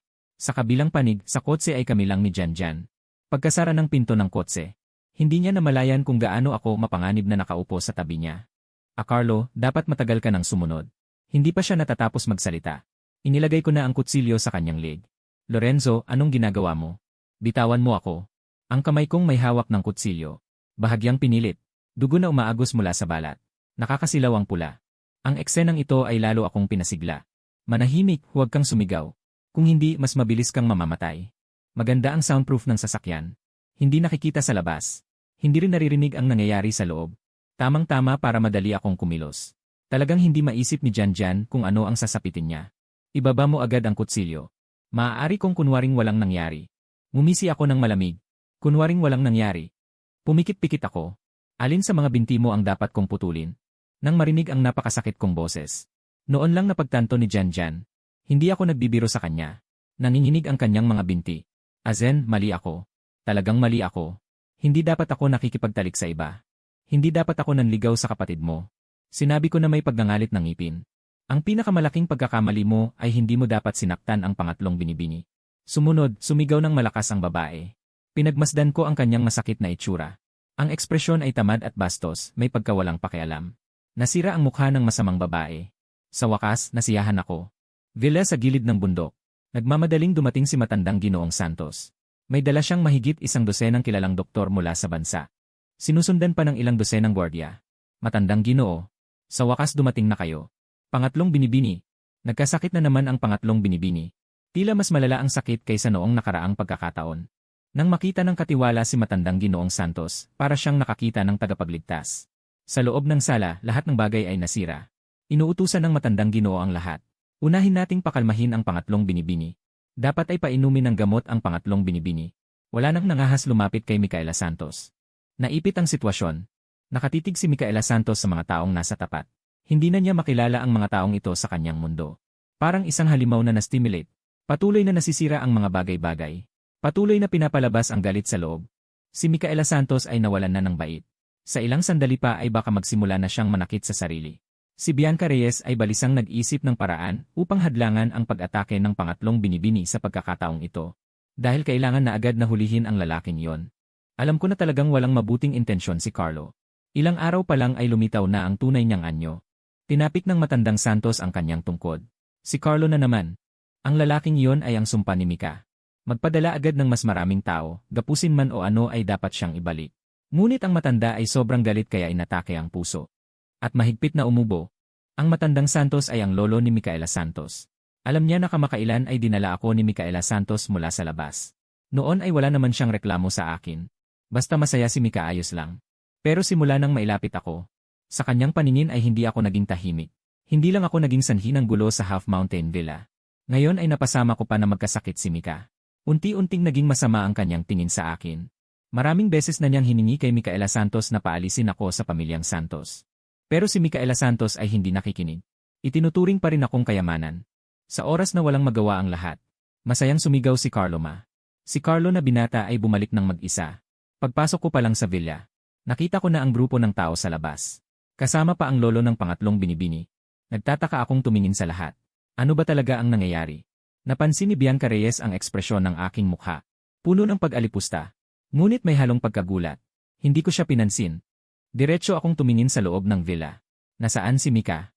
Nasaan si Mika? Gusto ko na lang makita agad ang pangatlong binibini. Para ibigay ang espesyal kong biniling damit. Gusto ko talagang makita kung ano ang itsura niya kapag suot iyon. Sinadya kong bumalik sa tamang oras. Karaniwan ay ganitong oras umuwi si Mika. Tumakas ka kasama ang babaeng iyon, balak mo bang patayin sa galit ang pangatlong binibini? Ayon sa iyong gusto. Ngayon ay nagkasakit na ang pangatlong binibini. Masaya ka na ba? Nag-aapoy na sintomas. Nangunot ang aking noo. Biglang lumubog ang aking puso. Dahil ba sa pag-urong? Dali. Papasukin mo ako. Pinigilan siya ng binibining San. Inumpog ni Ginoong Santos ang kanyang tungkod. Totoong seryoso ang kanyang ekspresyon. Ginoong Santos, alam kong hindi kayo nagtitiwala sa akin. Marami akong pagkakamaling nagawa noon. Hayaan niyong subukan ko. Kasalanan ko. Ako. Gusto ko ring gumawa ng paraan para sa binibining San. Nakiusap ako ng pilit habang malamig akong tiningnan ni Ginoong Santos. Hindi ko na kayo bibigyan ng pagkakataong saktan. Si Mika, ang kanyang mga mata ay puno ng lubos na pagkabigo. Alam kong hindi na kayang tiisin ng sakit ni Micaela Santos ang anumang kaguluhan. Sa kanyang paningin, talagang hindi niya ako dapat papasukin. Iyon lamang ang makakasama kay Mika. Sa harap ng aking nakikiusap na mukha, hindi nagpadala ang matanda sa anuman. Malamig na nag-utos na ikulong si Carlo. Huwag siyang palalabasin hanggang hindi gumagaling si Mika. Bigla akong pinaligiran ng dose-dose ng mga gwardiya. Nilingon ko ang mga tao sa paligid. Totoong alam ko, na kaya kong supilin sila gamit ang aking kakayahan. Ngunit ngayon ay hindi ako pwedeng lumaban. Sa harap ko ay ang lolo ni Micaela Santos. At hindi rin ako sigurado kung papasok ako ngayon ng biglaan. Kakayanin ko bang patatagin ang kalagayan ng binibining San? Baka sa halip ay magdulot pa ito ng mas masahol na resulta. Ganito, naikulong ako sa isang silid na lubos na walang liwanag. Lubos na kadiliman ang paligid. Walang kahit isang sinag ng liwanag ang pumapasok. Sukdulang dilim na hindi mo makita ang iyong kamay. Inilagay ako rito ni Ginoong Santos. Upang mapag-isipan ko ang aking mga pagkakamali. At ikalawa ay upang parusahan ako. Ngunit hindi nila alam. Nalubos ko ng kabisado ang silid na ito. Sa pagtingin sa lubos na madilim na silid, tila nakaramdam ako ng pakiramdam na bumalik sa isang pamilyar na lugar. Noong nakaraang buhay, dito ako ikinulong ni Micaela Santos. Noong una, hindi ko maintindihan. Lagi kong inakala na sinusubukan niyang paamuin ang isang masuwaying alagang hayop. Nang maglaon ay naunawaan ko. Natatakot siya na kapag sumumpo ang kanyang sakit ay hindi niya makontrol ang sarili. At masaktan ako. Noon ay narinig ko ang mga bulong ng mga alila sa labas. Sa wakas ay may isang taong nangahas na disiplinahin si Ginoong Carlo. Dapat niyang lasapin ang ganitong takot. Galit na galit niya ang binibini. May karapatan pa ba siyang bumalik? Sumandal ako sa isang sulok. Nakikinig sa mga boses sa labas. Namamangot ang aking noo. Noong nakaraang buhay, sumuway ako sa lolo ng binibini. At dahil doon ay naospital si Lolo Santos. Sa buhay na ito, hindi ko hahayaang maulit ang trahedya. Kaya kailangan kong manatili na lang dito. Sa wakas ay dumating ang dilim. Ang mga tao sa labas ay nagpakawala ng kanilang bantay sa akin. Sa kadiliman ay dahan-dahan akong tumayo. Tanging narinig ko ang isang malakas na putok. Diretso kong sinipa ang pinto. Si Katiwala Chang ay nakaidlip sa labas ng maliit na silid. Nagulat siya sa malakas na ingay at direktang nahulog sa sahig. Bahagyang nakapikit ang kanyang mga mata. Nakita niya akong lumabas mula sa maliit na silid. Si Katiwala Chang ay hindi makapaniwalang iminulat ang kanyang mga mata. Noon ay sumigaw siya. May tao ba? Mabilis, may tao. Tatakas na naman si Ginoong Lorenzo. Lumabas na si Ginoong Lorenzo. Madali akong bumaba mula sa loob. Walang anumang hirap. Agad na inutusan ni Katiwala Chang ang mga alagad na dakpin ako. 10 mga alagad ang agad na pumaligid sa akin. Ginoong Carlo, payuhan kita na bumalik na lang. At magmuni-muni sa iyong mga pagkakamali. Ngayon ay wala si Binibining Santos na nagtatanggol sa iyo. Walang makakaprotekta sa iyo. Tumayo ako sa gitna ng mga pumaligid. Tumalagay at walang pakialam ang aking tindig. Kayo ba ang karapat-dapat? Hindi. Pagkasabi niya yon, tumuloy na ako patungo sa villa. Sinubukan akong hawakan ng ilang mga bantay. Ngunit pinalipad ko sila sa pamamagitan ng pag-apak. Si Ginoong tagapamahala Ramon ay tuluyang natigilan. Dahil dito, sabay-sabay na sumugod ang mahigit 100 ng bantay. Sumunod ako sa pagkakataon at tinapakan ang balikat ng isa sa kanila. Tumalon ng mataas. Mabilis at maliksi na napatumba ang mga taong ito. Nang magkamalay sila, wala na akong bakas. Sa loob ng villa, may nakita akong isang grupo ng mga bagong bodyguard na pumasok.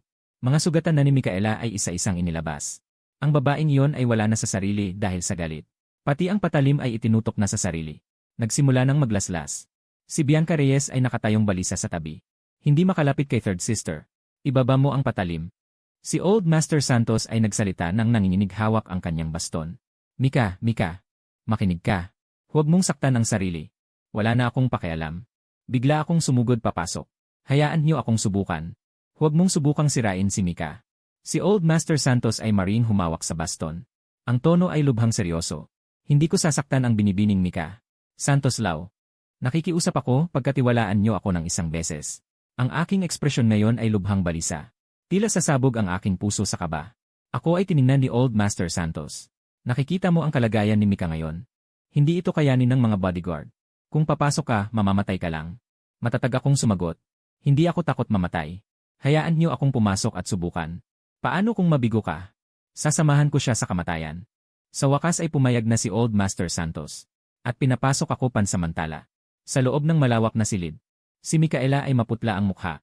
Ang mga mata ay nanlilisik ng nakakatakot. Mahigpit niyang hawak ang patalim. Namumuhi sa bawat taong pumapasok. Ang tingin na yon ay nagpamangha sa akin.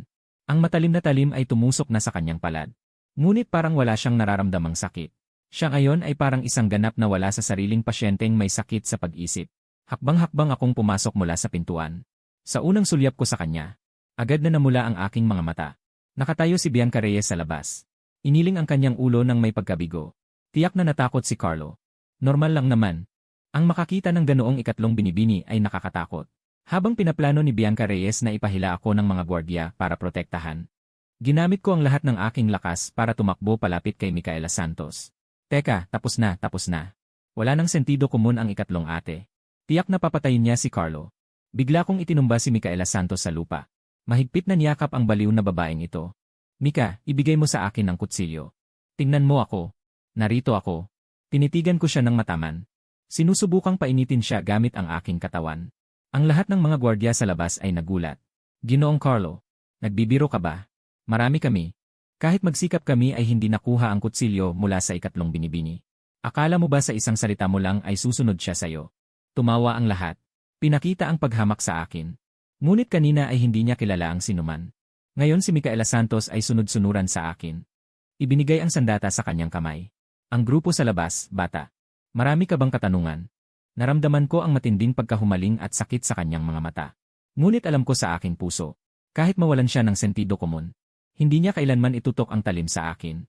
Tiningnan ni matandang Ginoong Santos ang eksenang ito. Kumunot ang kanyang noo. Kaya ba talagang gamutin ni Carlo ang sakit ni Mika? Sa mga nakaraang taon, binisita ko ang maraming sikat na doktor. Wala akong nakitang paraan para gamutin ang ganitong sakit. Kapag nagalit si Micaela Santos, may hindi inaasahang kahihinatnan. Tanging pampakalma ang makakontrol. Ngayon, niyakap lang ni Carlo. Siya. At bigla siyang kumalma ng hindi inaasahan. Ang mga doktor na ito ay naguguluhan sa eksenang ito. Parang nagtataka silang lahat. Tanging si Bianca Reyes ay hindi nagulat. Tila alam na niya ito noon pa man. Makalipas ang ilang minuto, unti-unting nagkamalay si Micaela Santos. Nang makita niya ako sa harapan, biglang may luha sa kanyang mga mata at sinabi, Carlo, tatakas ka na naman ba? Iiwan mo na naman ako? Lalayo ka na naman ba sa akin? Kahit anong gawin ko, lalayo ka pa rin sa akin. Lahat ba ng sinabi mo noon ay kasinungalingan? Para lang makaalis ka sa tabi ko. Sa isip ko, wala akong magawa. Bakit hindi mo na ako kilala? Sinong nagsabing aalis ako? Inabot ko siya at niyakap. Ang aking dalagang tagamalaking pamilya ay napakaganda. At maganda rin ang katawan. Sa buong buhay ko, hindi kita iiwan.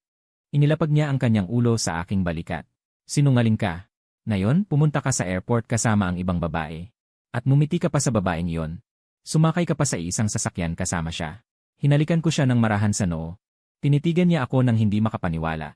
Umiti ako ng bahagya at sinabi, ang babaeng iyon ang nag-akit sa akin. Hindi ako umiti sa kanya. Ngayon ay pinagalitan ko siya ng husto. Pumasok si Lolo Santos at ang mga doktor. Ang buong silid ay magulo. Halos walang puwang na matapakan. Biglang napansin ni Micaela Santos ang dalos sa aking pulso. Sino ang nang-api sa'yo? Mukhang hindi niya naalala na ginamit ko ang aking dugo para iligtas siya. Tinitigan niya ako ng may pag-aalala. Ang galos sa aking pulso. Ngayon ay namuon na ang dugo. Tumayo siya ng walang pasubali. Pagkatapos, kinuha niya ang medical kit mula kay Bianca Reyes. Mabilis siyang bumalik sa akin. Maingat niyang inilagay ang gamot sa aking sugat. Habang naglalagay, marahan siyang humihip. Parang natatakot na masaktan ako. Nagtanong si Bianca Reyes ng may pag-aalala. Ate San, baka gusto mong humiga sa kama. Ako na ang bahala sa kanyang sugat. Dahil mahina pa ang katawan mo, Ate San. Talaga namang oras na para magpahinga. Pero hindi pinansin ni Micaela.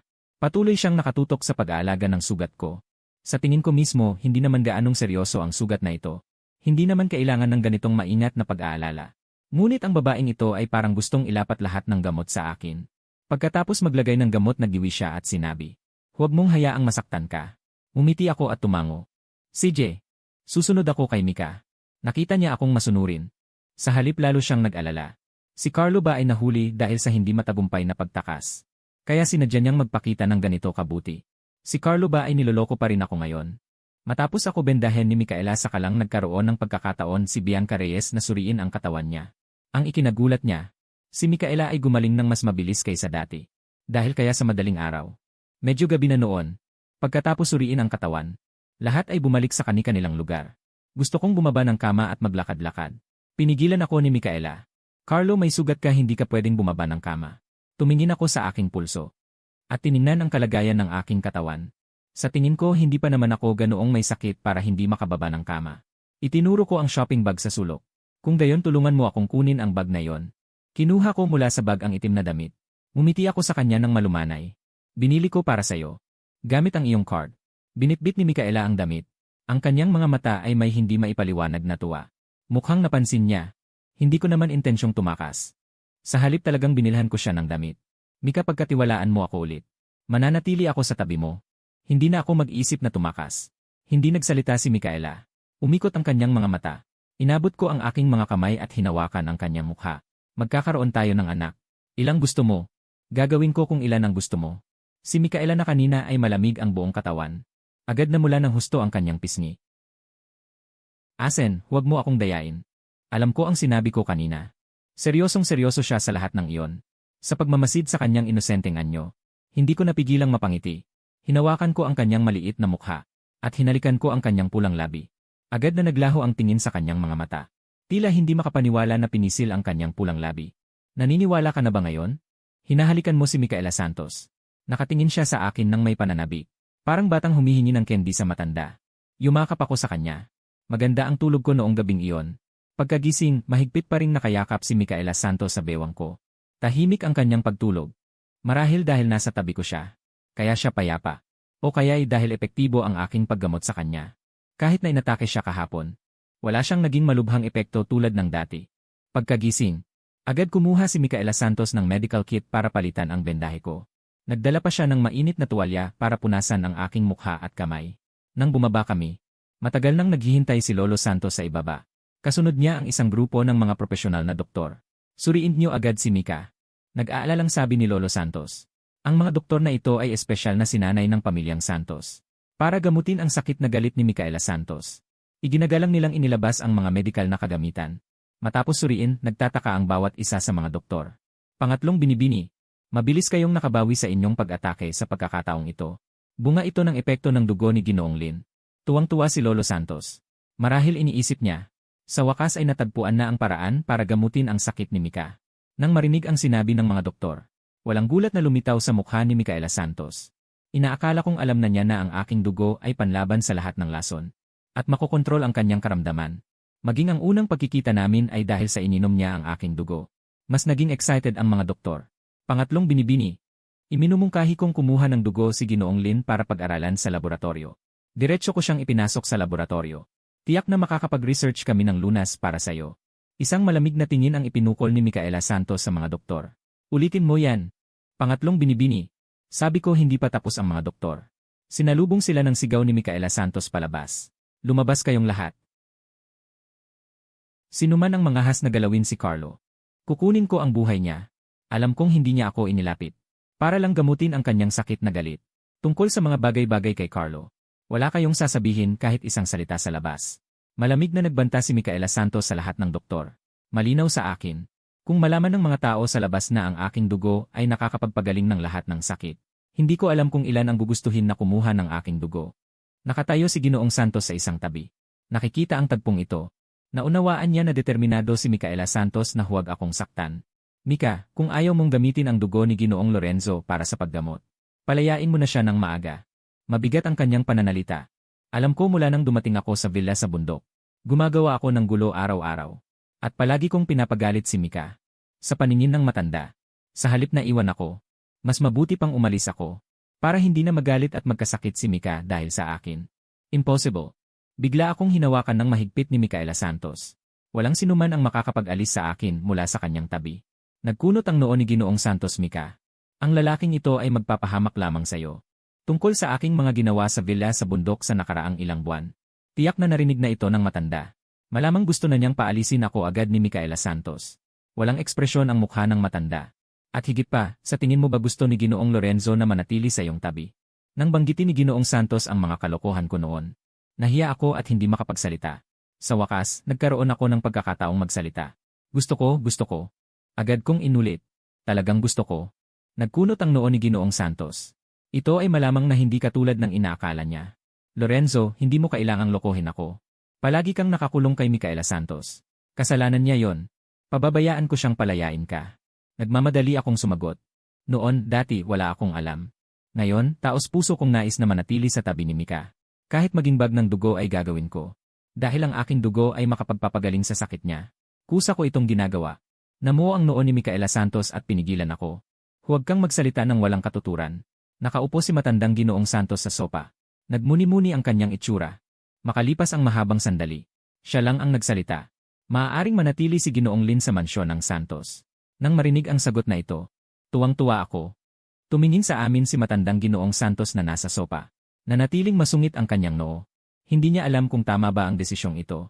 Alam ko na dahil sa labis na hirap na dinanas ni Mika noong bata pa siya. Kaya ayaw niyang pahirapan siya. Ang gusto lang ay mapasaya siya. Ngunit nang makita ako, nagbago ang ekspresyon ni matandang Ginoong Santos. Baka naalala niya ang mga nakaraang hindi magandang ginawa ko. Hindi na niya napigilan ang sakit ng ulo. Tumatawa ako sa isip ko. Sa oras na yon, si matandang Ginoong Santos. Marahil ay hindi pa niya alam kung gaano ko siya magugustuhan bilang apo sa tuhod. Na baka mahalin pa niya ako ng higit sa kanyang sariling apo. Sa kasalukuyan, maayos na ang lahat ayon kay matandang Ginoong Santos. Hindi na siya nagtanong pa. Nag-iwan ng ilang doktor at umuwi na sa kanyang sariling villa. Magalang akong sumunod kay matandang Ginoong Santos. Inihatid ko siya sa pintuan. Medyo mabigat pa rin ang atmosfera sa loob ng villa. Isang doktor na naka-white gown ang mahusay na naghahanda ng gamot. Bagamat kontrolado ang sakit ni Mika. Payo ng doktor na gumamit ng gamot upang makatulong sa paggaling. Binibini, pakiusap, iabot ang iyong braso. Magalang nasabi ni Dr. Lirio. Tiningnan ko si Mika. Nakita ko siyang nakapikit ang pulang labi at matamang nakatitig sa doktor na naka-white gown. Pwede bang gamot na lang ang inumin? Nakatayo lang ako sa tabi. Sa isip ko, gusto kong tumawa. Sino ang makakaisip na ang pinakamayamang tao sa bansa, ang tatlong binibining hindi matatalo, ay takot pala sa turok? Hirap na ipaliwanag ni Dr. Lirio habang hawak ang karayom. Ang gamot na ito ay hindi maaaring inumin. Iniksyon lamang ang paraan. Bahagyang nanginginig ang kamay ni Ea Lirio. Dahil siya ang mag-iniksyon sa binibining ito, marahil ay malaking takot din ang nasa kanyang isip. Sandaling tumigil si Mika. Biglang inilihis ang kanyang tingin. Alisin ito. Medyo naging malamig ang boses ni Mika. Miss Tris, para sa inyong kalusugan, mas mabuti pang gamitin itong gamot. Gayunpaman, tila unti-unti siyang nawawala ng pasensya. May bahid ng pagkainip ang kanyang tono. Nakatayo si Alirio na natigilan. Naaalala ang bilin ni Lolo Santos bago umalis. Tila nahihirapan sa dalawang panig. Anong nangyayari? Itinulak ko ang pinto at pumasok. Nagkunwari akong hindi alam at tumingin sa doktor kung ano ang nangyari. Kumagat si Mika sa labi at hindi nagsalita. Ang doktor ay nakayuko at hindi makapagsalita. Marahil ay iniisip ng doktor na hindi dapat ipahiya si Miss Trace. Sino ang maglalakas loob na kumalat? Ang takot ni Miss Trace sa iniksyon ay ganyan. Napako ang tingin ko sa hawak na syringe ni Lirio. Agad kong naunawaan ang lahat. Hindi napigilan ang pag-arko ng aking labi. Mika, ikaw na lang ang iniksyonan ko, ha? Haha. Lumapit ako at hinaplos ang tuktok ng ulo ng babae. Natagpuan ang kanyang mga mata. Huminahon ang boses ko para aliwin siya. Nakatayo si Lirio sa tabi. Nag-irap siya ng bahagya na parang hindi naniniwala. Ganito katakot si Miss Tracy sa iniksyon. Tiyak na hindi magbabago ang isip dahil sa isang salita ng lalaking ito. Ngunit sa susunod na segundo, pabulong na sumagot si Mika nang. At sa gitna ng gulat na tingin ni Lirio, mahinahon niyang iniabot ang kanyang braso sa akin. Lirio, ibigay na lang sa akin ang syringe. Kinuha ko ang bagay mula sa kamay ni Lirio. Sa sandaling mahawakan ko ang syringe, nanigas ang katawan ni Mika at umurong ng kaunti. Pati ang kamay niyang hawak ko ay bahagyang nanginig. Yelin, ang pag-iniksyon ay maselang gawain. Hindi ka nakatanggap ng propesyonal na pagsasanay. Marahil ay hindi mo pa alam kung paano. Tahimik na nagpaalala si Lirio mula sa gilid. Ako, hindi ko siya sinagot. Dumiretso ako sa sofa at tiningnan ang babaeng nagpapanggap na kalmado. Nakatitig siya ng matindi sa bintana. Para lang mailipat ang atensyon. Pumasok sa isip ko ang masamang balak. Sinadya kong kinalmot ang braso niya. Takot ka ba, Mika? Baka masaktan ka ng kaunti mamaya. Tiyagain mo. Habang sinasabi ko ito, kumuha ako ng cotton at isinawsaw sa disinfectant. Dahan-dahan kong pinahid sa balat niya. Tiningnan ako ni Mika na parang may hinanakit. Biglang naging mapanglaw ang mga mata niya. Pinagmasdan ko ang reaksyon niya. Saka ko lang na-realize na kakaiba ang dating ng mga sinabi ko. Para kaming nasa isang espesyal na ehersisyo. Tiningnan ko ang tamang oras. Matatag at tumpak kong itinurok ang karayom sa balat niya. Masakit ba? Ibinaling ni Mika ang tingin sa braso niya. Hindi umimik. Hindi ko napigilang matawa. Inabot ko siya at niyakap, masakit pa ba? Sumandal si Mika sa akin at niyakap ako. Parang batang umiiyak ang boses, masakit. Kailangan ko ng ihip mula kay Alsen. Sumandal siya sa akin. Talagang mukha siyang mahina at kaawa-awa. Wala akong nagawa kundi hawakan ang kamay niya. Hinipan ko ang butas ng karayom. Ayos na ba? Itinaas ko ang mga mata ko. Tiningnan ko siya, sandaling tumigil ang babaeng ito. Ihipan mo pa ako. Sa pagmamasid ko sa napakabata niyang kilos. Napangiti na lang ako nang wala sa loob. Muli akong humihip sa braso niya. Sinadya ko siyang kulitin. Ang sama ng teknik ko sa pag-injection. Agad na tumanggi si Mika. Ayoko ng doktor. Ikaw ang gusto ko. Sinadya ko siyang kulitin. Hindi ba pinasakit kita? Biglang parang wala na ang sakit. Tiningnan niya ako na parang nagmamakaawa. Alsen, alagaan mo pa ako. Lubos na akong natawa sa kanya. Mahal kita habang buhay kitang mamahalin. Tinitigan ko ang mukha niya. Bigla akong yumuko at hinalikan siya sa labi. Parang tutubi lang na dumampi. At agad na umurong. Nakatulala si Mika sa sopa. Parang hindi niya namalayan na mahinahon ko siyang nyakap. Parang ninanamnam niya pa ang lasa ng halik. Pero mabilis niyang itinago ang ekspresyon. Naging seryoso ang boses niya. Pwede bang basta-basta halikan ang labi ng babae? Bigla akong nagtaka. Ano ba ito? Bawal ko na siya halikan. Kailan siya naging ganito kawalang puso? Kahit isang halik ay ipinagbabawal. Nakaupo si Mika sa sopa. Ang tingin ay nasa manipis kong labi. Pero tahimik niyang inilihis ang paningin. Nang makita kong hindi niya ako tinitingnan, lalo akong nainis. Ako pa ang kusang humalik. Pero siya pa ang may masasabi. Na hindi raw ako dapat humalik sa harap niya. Ano ba ang pagpipigil ko? Ayaw niya akong halikan. Pero lalo ko siyang hahalikan. Diretso ko siyang niyakap. At hinalikan. Hindi ko napansin ang palihim ng ngiti ni Mika. Parang matagumpay ang kanyang plano. Mahigpit ko siyang niyakap. Bulong ni Mika sa tenga ko na nakaakit.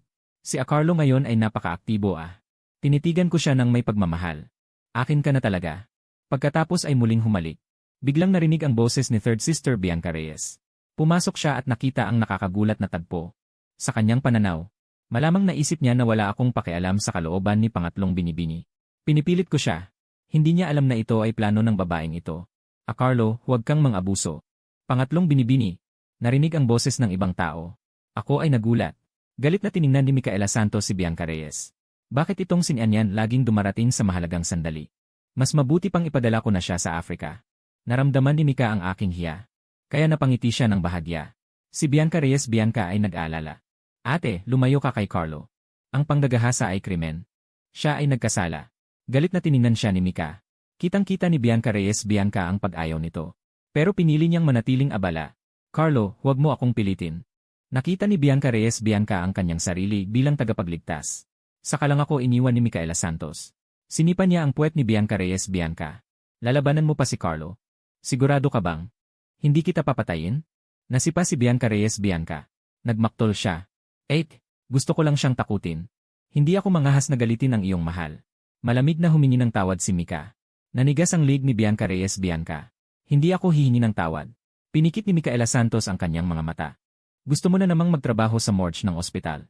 Patawad, bayaw. Hindi na maulit. Biglang natahimik si Bianca Reyes. Bianca. Para siyang pagong sa harap ni Mika. Tungkol sa mga sinabi niya noon sa akin. Wala akong galit. Dahil karapat-dapat naman ako sa mga yon. At alam kong tapat siya kay Mika. Noong nakaraang buhay, para iligtas si Mika. Siya ay nabulag. Manatili ka para sa hapunan, Ginangyu. Papalakhan ko ang mga ulam. Inimbitahan ko siyang manatili. Nagkita ang aming mga mata ni Bianca Reyes. Bianca. Nagkaroon ng sandaling kalituhan sa kanyang mga mata. Ngunit makalipas ang isang segundo. Nahimasmasan siya. Nagmistula siyang tagapagtanggol ni Mika.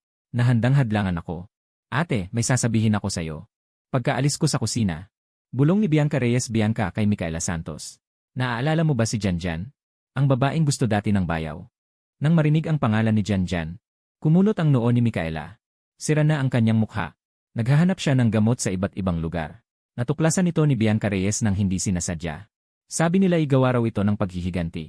Wala nang pag-asang gumaling. Sa tingin mo ba'y ipinagawa ito ng asawa mo? Tiningnan ako ni Bianca Reyes. Tiyak na hindi ako makakarinig bago siya nagpatuloy. Hindi mo alam. Noong araw na iyon, sinipa ng asawa mo ang pinto ng bilangguan. Sobrang lakas. Isang sipa, itinapon ng bantay palabas. 50 metro ang layo. Tumatakbo siya ng mas mabilis pa sa isang liebre. Lalo siyang nagpapalala ng kwento. Parang gusto niya akong ilarawang isang mutante. Pinakikinggan ni Micaela ang sinasabi ni Bianca Reyes. Medyo naging seryoso ang kanyang mukha. Ate, hindi mo ba napapansin na malaki ang pagbabago ng asawa mo kamakailan? Parang ibang tao na siya. Sinimulan na naman ni Bianca Reyes ang kanyang teorya ng pagsasabuatan. Anong gusto mong sabihin? Hindi na ang dating Lorenzo ang asawa mo. Baka pinaayos ng pamilyang De La Cruz ang ibang lalaki na magmukhang asawa mo. Para dayain ka. Maliwanag na hindi niya maiugnay ang kasalukuyan kong pagkatao. Sa dating ako na puro gulo. Sobrang naaaliw si Bianca Reyes sa kanyang sinasabi. Hindi niya napansin. Na lumabas na ako mula sa kusina. Naririnig ko ang kanyang paglalarawan sa akin. Parang lalong nagiging walang katotohanan. Hindi ko maiwasang mapuno ng mga tandang pananong ang isip ko. Sayang at naisip ko pa naman siyang imbitahin sa hapunan. Ako ba ang sinasabi mo? Magandang araw, asawa ng ate. Nandito na ang asawa ng ate. Ako, wala akong sinabi. Aalis na ako. Paalam, asawa ng ate. Tanging ako at si Micaela na lang ang natira sa sala. Ikaw ba ang nagpagawa ng nangyari kay Janjan? Walang pakialam na tanong ng babae. Ako mismo ang gumawa. Bakit mo ginawa yon? Wala lang, ayoko sa babaeng iyon, kaya gusto kong sirain ang mukha na ipinagmamalaki niya. Tumayo si Micaela. Hakbang-hakbang siyang lumapit sa akin. Karaniwan, kapag nahuli ang isang tao, dapat ay medyo matatakot sila. Ngunit sa sandaling iyon, wala kahit anong takot ang ipinakita ni Carlo sa kanyang mukha. Nakita ko ang gilid ng kanyang mga labi na bahagya siyang ngumiti. Parang natuwa siya sa akin. Kapag nakarating ka na, huwag mong hawakan ng kutsilyo. Ang gusto mong gawin, may ibang gagawa para sa'yo. Tungkol sa mga sinabi ni Bianca Reyes. Hindi siya naniwala na si Carlo ang aking Carlo. Na siya ang aking tanging pag-ibig. Nararamdaman ko na gustong-gusto ito ni Carlo. Ngayon, napapangiti na siya sa akin. Niyayakap niya ako. At inaakit pa niya ako. Pagdating ng hapunan, ang mga pagkain nasa mesa ay pawang paborito ko. Kahit hindi ko sinabi kay Micaela Santos ang aking mga gusto. Ngunit tuwing kakain, laging nasa mesa ang mga pagkain gusto ko. Habang tinitingnan ang mga ito, hindi ko maiwasang isipin sa aking sarili. Ang butihing binibining tatlo na ito. Bakit hindi ko ito napansin dati? Magkaharap kaming nakaupo. Ngunit dahil napakalaki ng mesa, parang napakalayo ng aming pagitan. Tumingin ako sa distansyang ito. Hindi ko maiwasang makunot ang noo. Ginoong Ramon, maaari mo bang ilipat ang aking upuan? Sumagot si Ginoong Ramon ng, Hem. Ginoong Carlo, gusto mo pa bang ilipat pa ng paharap? Napailing na lang ako sa kanya. Kaya nagdesisyon akong ako na lang ang gumawa. Diretso kong nilagyan ng upuan sa tabi ni Micaela Santos. Saka lamang ako nasiyahan at mumiti. Nagmamadaling sabi ni Ginoong Ramon. Kapag kumakain si Binibining tatlo, hindi siya sanay na may lumalapit sa kanya. Walang pakialam kong sagot. Masasanay din siya sa akin. Nang dumating si Micaela Santos sa silid kainan, nakaupo na ako sa upuan. Tiningnan ako ni Micaela Santos. Kusang umupo sa pinakamalayong pwesto mula sa akin. Ang mga katulong ay nakatayong pinagpawisan sa takot. Sumulyap sa akin si Ginoong Ramon. Sinabi ko na sayo. Hindi sanay si Binibining tatlo na may malapit sa kanya, tingnan mo. Binibining tatlo, magaling. Hindi ko hahayaang madaling magtagumpay si Ginoong Lin. Tumingin ako kay Micaela at nagtanong. Bakit ang layo ng upo mo? Si Katiwalang Ramon ay tahimik na tumatawa sa loob-looban. Mahinahong inilapag ni Micaela ang kanyang chopstick. Dati hindi mo ako pinapayagang lumapit sa'yo. Noon, sa pilitan niyang inilipat ang pwesto ko. At matigas na tumangging maupo sa tabi niya. Takot siyang mapagutom ako. Kaya hindi na siya nangahas na pilitin ako. Nang marinig ang mga mapangahas kong ginawa noon, nahihiya akong umiwas ng tingin. Nang makita ni Micaela ang itsura kong ganito, bahagyang kumurba ang kanyang mga labi. Wala man akong matuwid, mayabang pa rin akong sumagot. Ngayon na bumalik ka na sa pagkain, ang layo mo naman umupo. Paano tayo magkakabonding sa susunod? Si Katiwalang Ramon na nakatayo sa gilid ay tahimik na nagsisialipusta. Ngunit dumiretso si Micaela sa tabi ko. Binuksan ang upuan sa tabi ko at umupo. Natigilan si Katiwalang Ramon sa kinatatayuan. Bahagyang nagtaas ng baba si Micaela. Asen, ikaw mismo ang nag-imbita sa akin. Huwag mong isiping paalisin ako mula ngayon. Pang-akit ko siya, di siya alis, di talaga alis. Kahit itaboy ako ni Mika. Hindi ako alis. Mukha ni Micaela ay, parang wag mo akong linlangin. Kinuha ko ang chopstick at nagsimulang kumain. Patuloy niya akong dinadagdagan ng ulam. Sa isang iglap, ang aking mangkok ay naging tulad ng maliit na bundok. Mika, sobra na ito. Si Nanay Carlo ay masayang nakatayo sa tabing nanonood. Kulang pa yan, ilan lang ba ang nakain mo? Ginoong Carlo, kailangan mo pang kumain ng marami. Si Nanay Carlo ay matagal ng katulong sa pamilyang Santos. Alam kong siya ang pinakaalam kung gaano ako kahalaga kay Mika. Palagi niyang hinihiling na maging maayos kaming dalawa. Nang makita na umiinit muli ang relasyon namin, si Nanay Carlo ay aktibong tumutulong sa pagtataguyod sa akin. Sa susunod, maghanda ng maraming pampalakas ng katawan. Ginoong Carlo, tingnan mo. Ang payat mo, hindi alam kung gaano ka nagdusa sa pamilyang De La Cruz. Pinakinggan ko ang mga salita ni Nanay Carlo. Tahimik kong naalala ang sarili kong maringal na pagtama sa isang tao. Hindi ako nangahas magsalita. Yang mga bagay na yan ay huwag muna sabihin kay Nanay Carlo. Kung malaman niya na kaya kong sumipa ng tao ng 5 metro ang layo, baka matakot siya ng husto. Pagkatapos kumain, bumalik sa kwarto. Umupo ako sa kama. Malamang sobra ang pagkain ko ngayon. Parang umaalsa ang tiyan ko. Carlo. Masama ba ang pakiramdam mo? Lumapit si Micaela Santos. Yumuko siya. Inilapat ang malambot niyang palad sa tiyan ko. Kailan ka mabubuntis? Nanigas ang kilos ni Micaela Santos. Sumandal ako sa tenga niya. Binibini, gusto mo bang bigyan ako ng pagkakataon? Hindi ko hinintay ang sagot niya. Diretso ko siyang hinalikan. Kahit ano paman. Ngayong gabi, kailangan ng mangyari ang hindi dapat mangyari. Kinabukasan, nang magising ako. Nasa bisig ko si Micaela Santos, nakatingin sa akin ang kanyang mga mata, si Carlo. Gising ka na ba? May masakit ba sa'yo? May parte ka bang nasasaktan? Pakiramdam ko, sobra talaga ang ginawa ko kagabi. Ang isang binibini ay ginawa kong ganito. Ipaghahanda kita ng paliguan. Masarap sa pakiramdam ang maligo. Sabay sabi ko, bababa na ako ng kama. Ngunit hinawakan ni Micaela Santos ang pulso ko. Sasabihin mo lang, tapos tatakbo ka na. Babero ka ba? Sabihin mo sa akin kung paano mo ako pananagutan. Si Micaela Santos ngayon ay parang isang inaapi. Maniningil ng utang sa lalaking nanloko. Puno ng sama ng loob ang kanyang tono. Kaya paano mo gusto na managot ako? Mapagmahal kong tiningnan ang babae, maging nobyo ko. Matapang at mabilis na sabi ni Micaela Santos. Mukhang pinlano na niya ito. Natigilan ako. Hindi ko inaasahan na hihilingin niya ito. Napansin ko na may pagkabahala sa mukha ni Micaela Santos. Parang natatakot na hindi ako pumayag. Kaya umiti ako at sinabi.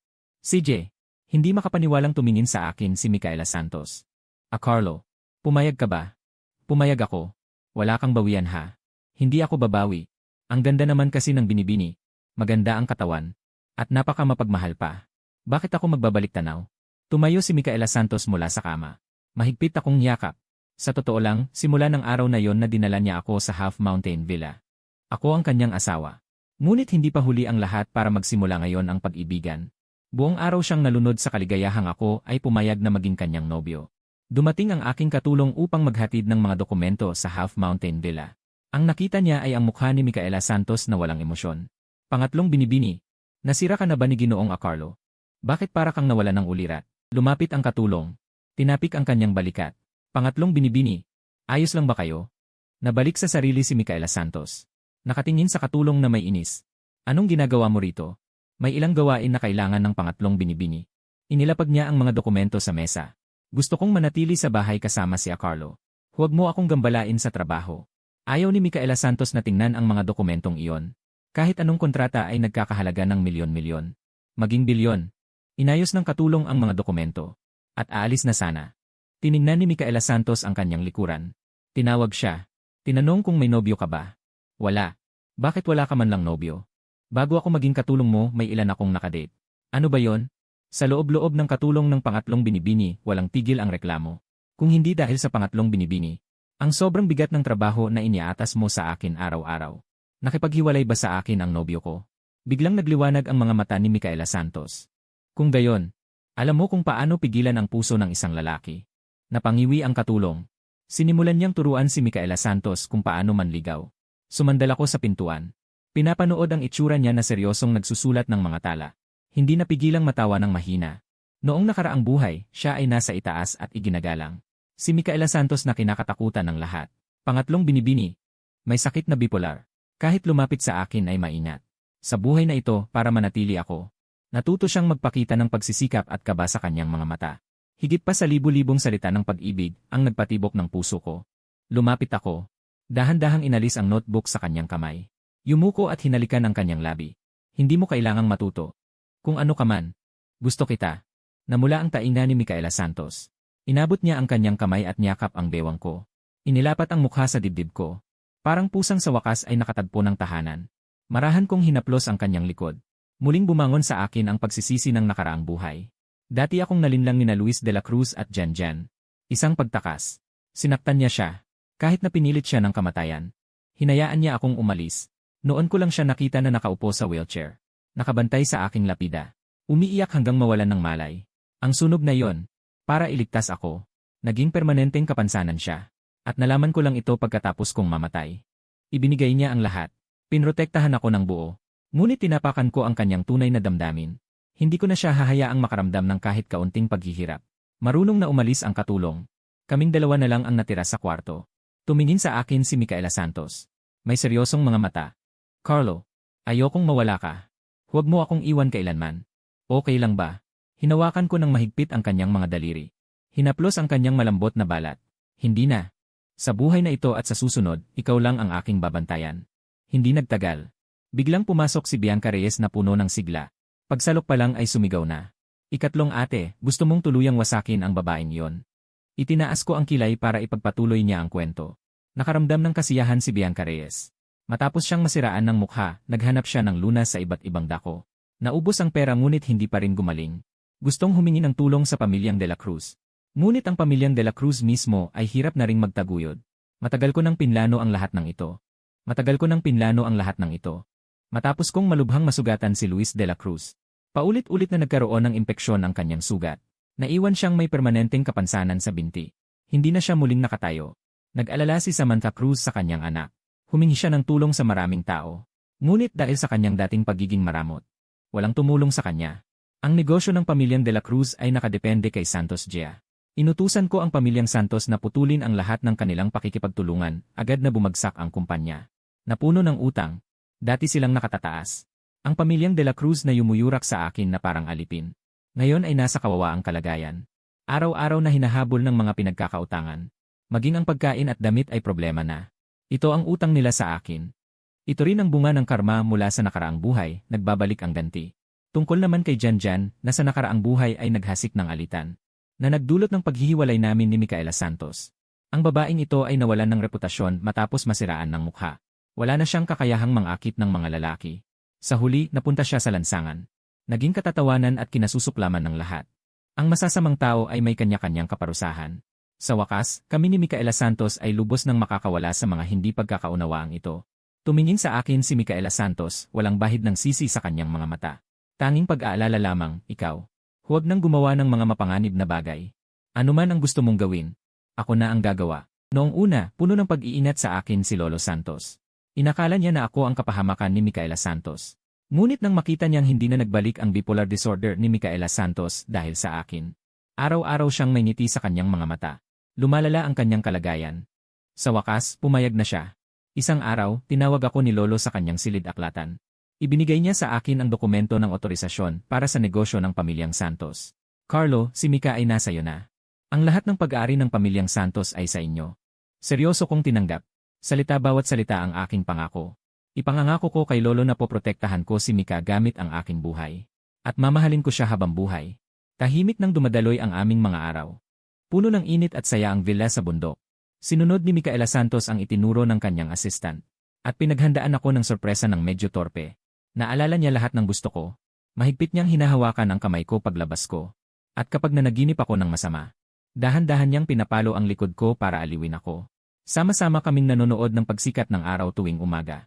At ng paglubog ng araw tuwing hapon. Magkahawa kamay kaming naglalakad sa mga lansangan ng Wen City. Ganap nang bumitiw si Bianca Reyes sa kanyang pag-ingat. At naging tagapagtaguyod naming dalawa. Madalas siyang dumalaw sa villa para makikain. Pinapanood kaming nagmamahalan. At nagbibirong sinasabing, nakakasuka raw ang tamis naming dalawa. Pero puno ng taos-pusong pagpapala ang kanyang mga mata. Lagi niyang sinasabi kay Lorenzo, grabe ka nang maging asawang baliw sa asawa ngayon. Iba ka na talaga sa dating bastos na lalaki. Yumakap ako kay Micaela Santos. Dati, bulag ako eh. Ngayon, ibibigay ko sa kanya lahat ng lambing na dapat ay kanya na noon. Makalipas ang kalahating taon, sa hardin ng villa sa bundok, nagpropose ako kay Micaela Santos gamit ang mga bituin at rosas. Lumuhod ako sa isang tuhod, at inilabas ang singsing na ako mismo ang nagdisenyo. Mika, mahaba pa ang buhay. Gusto kitang makasama taon-taon, wag na wag magkahiwalay. Umiiyak si Micaela Santos. At mariing tumango. Carloy. Lagi akong papayag. Ingrande at mainit ang kasalan. Tawa ng tawa si Lolo Santos. Si Bianca Reyes naman, ay abala sa kung saan-saan. Binabasbasan kaming lahat ng tao. Tumingin ako kay Micaela Santos na nakasuot ng wedding gown. Napakaganda niya, nakakasilaw. At ang kanyang mga mata ay puno ng hindi maitatabong saya. Alam kong sa buhay na ito, nabayaran ko na lahat ng pagsisisi. At binigyan ko siya ng perpektong wakas. Pagkatapos ng kasal, tuluyang nawala ang bipolar disorder ni Micaela Santos. Sinamahan ko siya sa pag-aasikaso ng negosyo ng Santos family. At sabay kaming gumawa ng charity work. Tulungan ang mga taong tulad natin na minsan ay nasa matinding paghihirap. Ang pamilyang De La Cruz ay matagal nang nalunod sa karamihan. Sa kalaliman ng gabi, tahimik ang lahat. Yakap ko si Micaela Santos na natutulog at hinahagkan ko ang kanyang noo. Ang dugong pagkagalit ng nakaraang buhay ay naipaghiganti na. Ngayong buhay, nasa tabi ko ang aking minamahal. Ang mga taon ay tahimik at payapa. Ako ay napanganak muli. Hindi para maghiganti. Hindi para sa kayamanan at karangalan. Para lang protektahan ang babaeng ito na nagmahal sa akin ng buong buhay. Sa natitirang buhay, ikaw ang bagyo at niebe. Ikaw ang karaniwan. Ikaw ang aking yaman at karangalan.